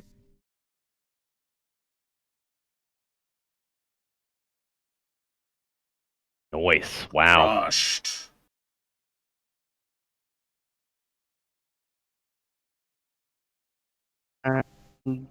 Then that's the end of my turn. Yeah, that's the end. Go to Sartorius. I'm gonna rush this goddamn skeleton head and take 2 slashes at. Nice. Nice. Both will hit. First one was sneak attack. So 16 for the first. And 4, so 20 damage in total. And that's my turn. While yelling, die! Die, fucker! As Sartorius is stabbing into it, it seems to have like large chunks of the bone are breaking free, and again the flame starts to crumble from it, and it goes dark again, falling to the ground, again clanking with that dry chalk to stone. Do we need to smash it into bits again, Victor? You know what? It probably wouldn't hurt. Maybe put it in water. I say we maybe try putting it in that magical fire in the forge. I think that's the source of its power, though. Is like Yeah. the forge. I do fire. not agree. I Let's don't know. dunk it in water. Or, I'm sorry. Go ahead. I'm stabilized but still unconscious, right? That's correct. Okay. Oh yeah, revive Justin so he can have an opinion too. I don't have any way to do that. It's fine. I'm out of spells. Discuss amongst yourselves. I'm gonna pick up Justin. I think we need to run back and ask them what to do because we obviously don't know what to do with this thing. Maybe just leave it here. I don't know. It's just gonna reconstitute and then attach itself to the forge, don't you think? All right. So the only two ideas I got are shove it in the fire, or like what he's saying with Sartorius is like put it in the water. I don't know. I sort of think it goes inside the forge. We're gonna put it in the forge. Oh, you mean the one with the bellow and everything? Yeah, well, there's no fire in that thing. There's a fire in the other place. They're both. But it could just reform and fly out, right? It's like open. I don't know. Maybe it'll reform and stay in there. 'Cause that's where it belongs. The foundry is just open, right? Yeah. Yeah, like should be. the central portion of it effectively is just open. It's probably roughly as tall, if not a little bit taller than a skull. Should be a fire in there. Yeah, throw it in the foundry, see what happens. Put it in the foundry and then we'll run away. I have shit.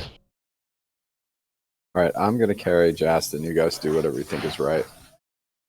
Okay. My magic is godly. It's not arcane. Hold on. Can I do like a normal medicine check to see if I can resuscitate him in any way, like get him conscious again? Without the healer's feet, there is not. Ah, okay. Yeah, no. Can I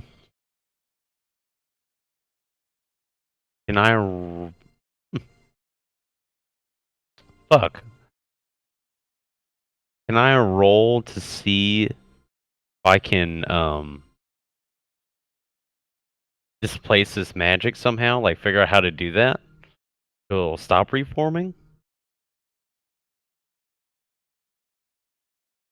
I don't know. What are you trying to do? Trying to stop it from coming back. I'm trying to think of how to stop that magic.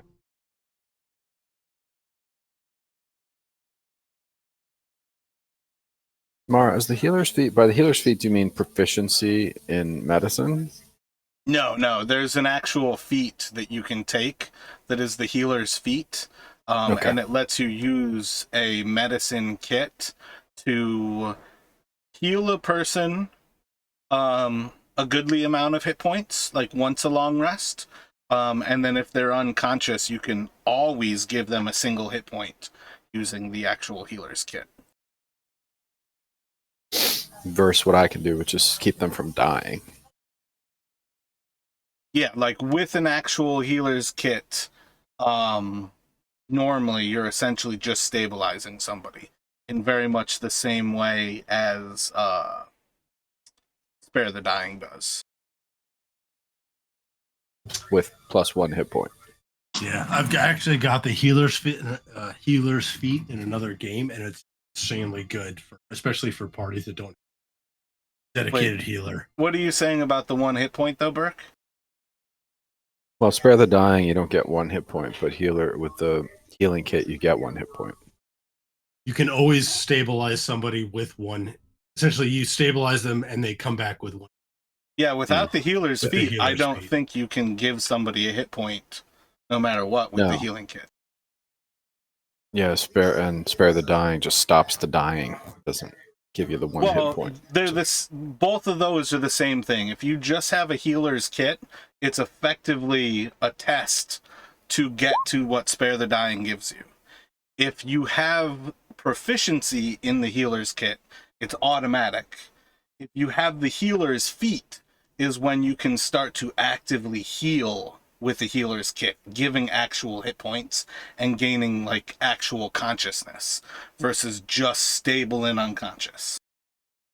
Yeah, with Got the it. healer's feat, you can do 1d6 plus 4 plus the target's maximum hit dice healing as an action. So it's actually like it's at level really 4, powerful. it's 1d6 plus 8. So you automatically get 9, and that's the once per long rest.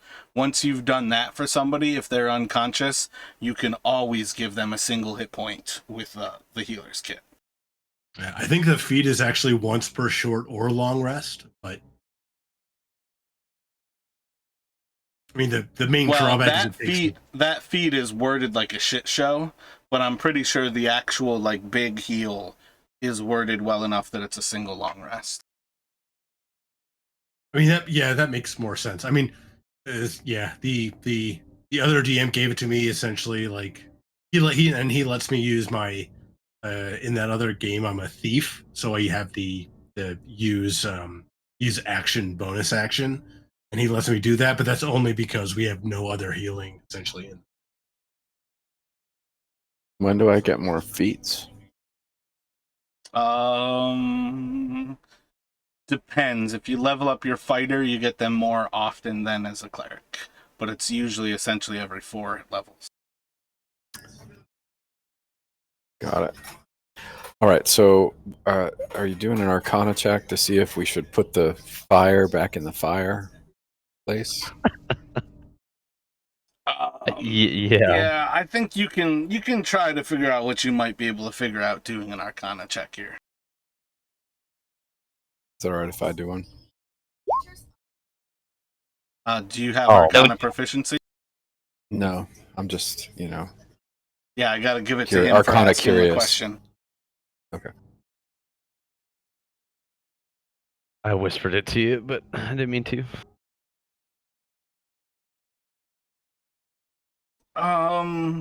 The animating principle of this thing is not magical. It's something beyond.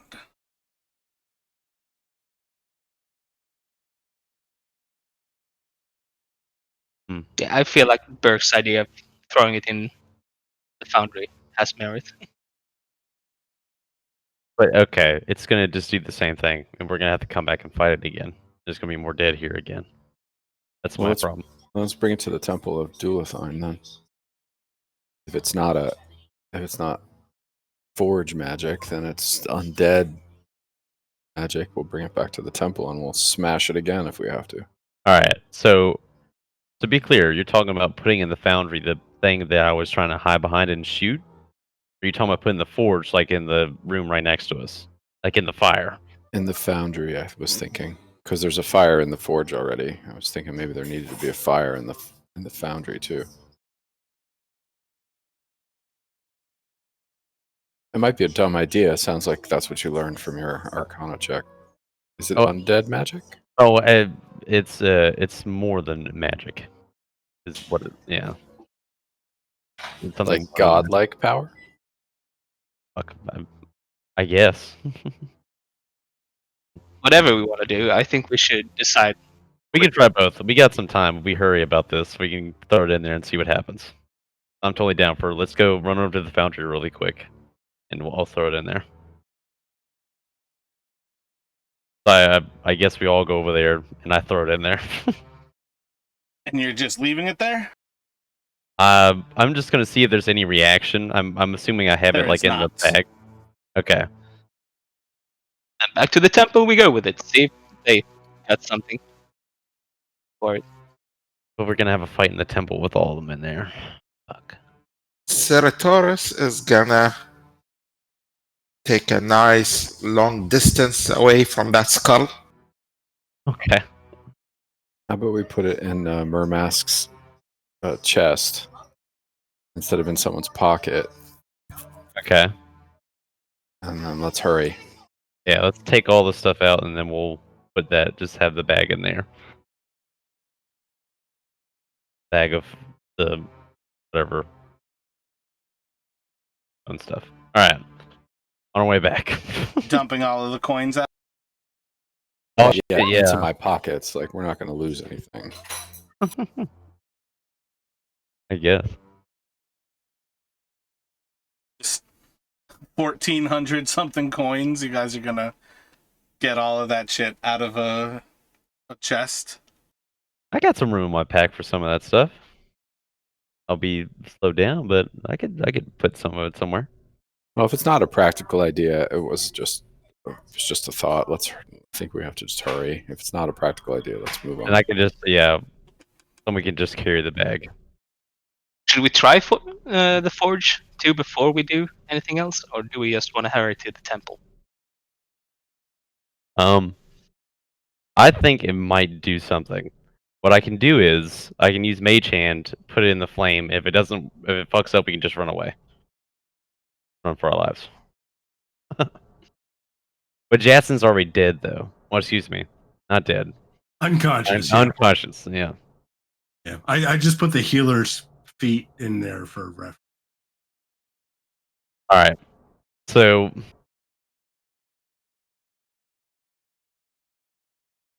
thoughts on me putting this in the forge before we run back? Yes, no, maybe so. I'm ambivalent about it. Well, I'm for trying, but yeah. I'm busy cradling Justin like a baby. What about you? Yeah, maybe we should move back a bit, just for safety. All right.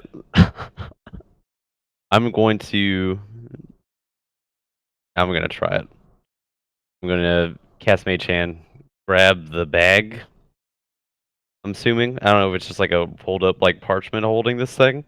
I'm going to move it in there. The thing. I don't know how far away I can be, but I'm gonna try. What bag was it in? Just like a he said he had a bag or something, right? It wasn't in his. There's a leather bag that we took from the escape package that was underwater. Yeah. We used that bag. There you go. So you hold it over the fire, and you see as the bag starts to take on a green hue, and after a few moments, it seems to almost be glowing with green. How long are you leaving it in there?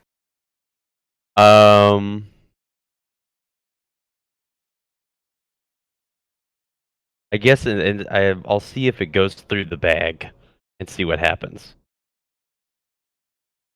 If it doesn't go through the bag after like 30 seconds, I'll pull it back out. After about 30 seconds, no, it does not seem to be burning through the bag. Fuck.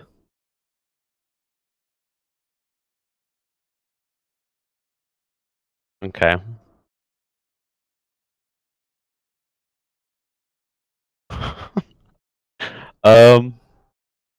It's not doing anything.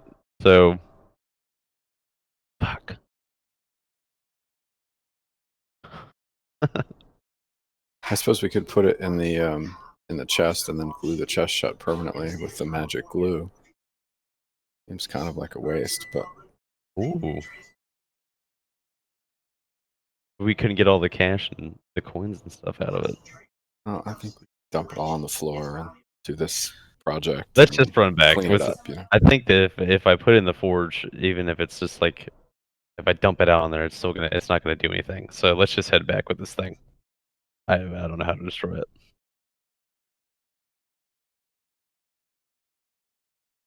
Great. Then let's hurry back to the temple. Back to Yep. the temple. Let's run back.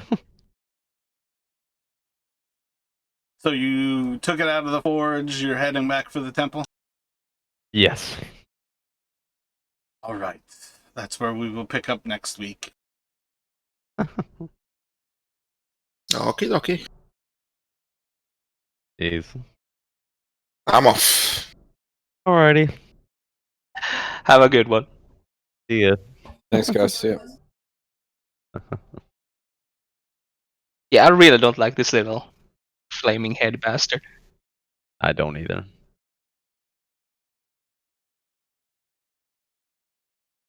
Could possibly go wrong. Justin's on.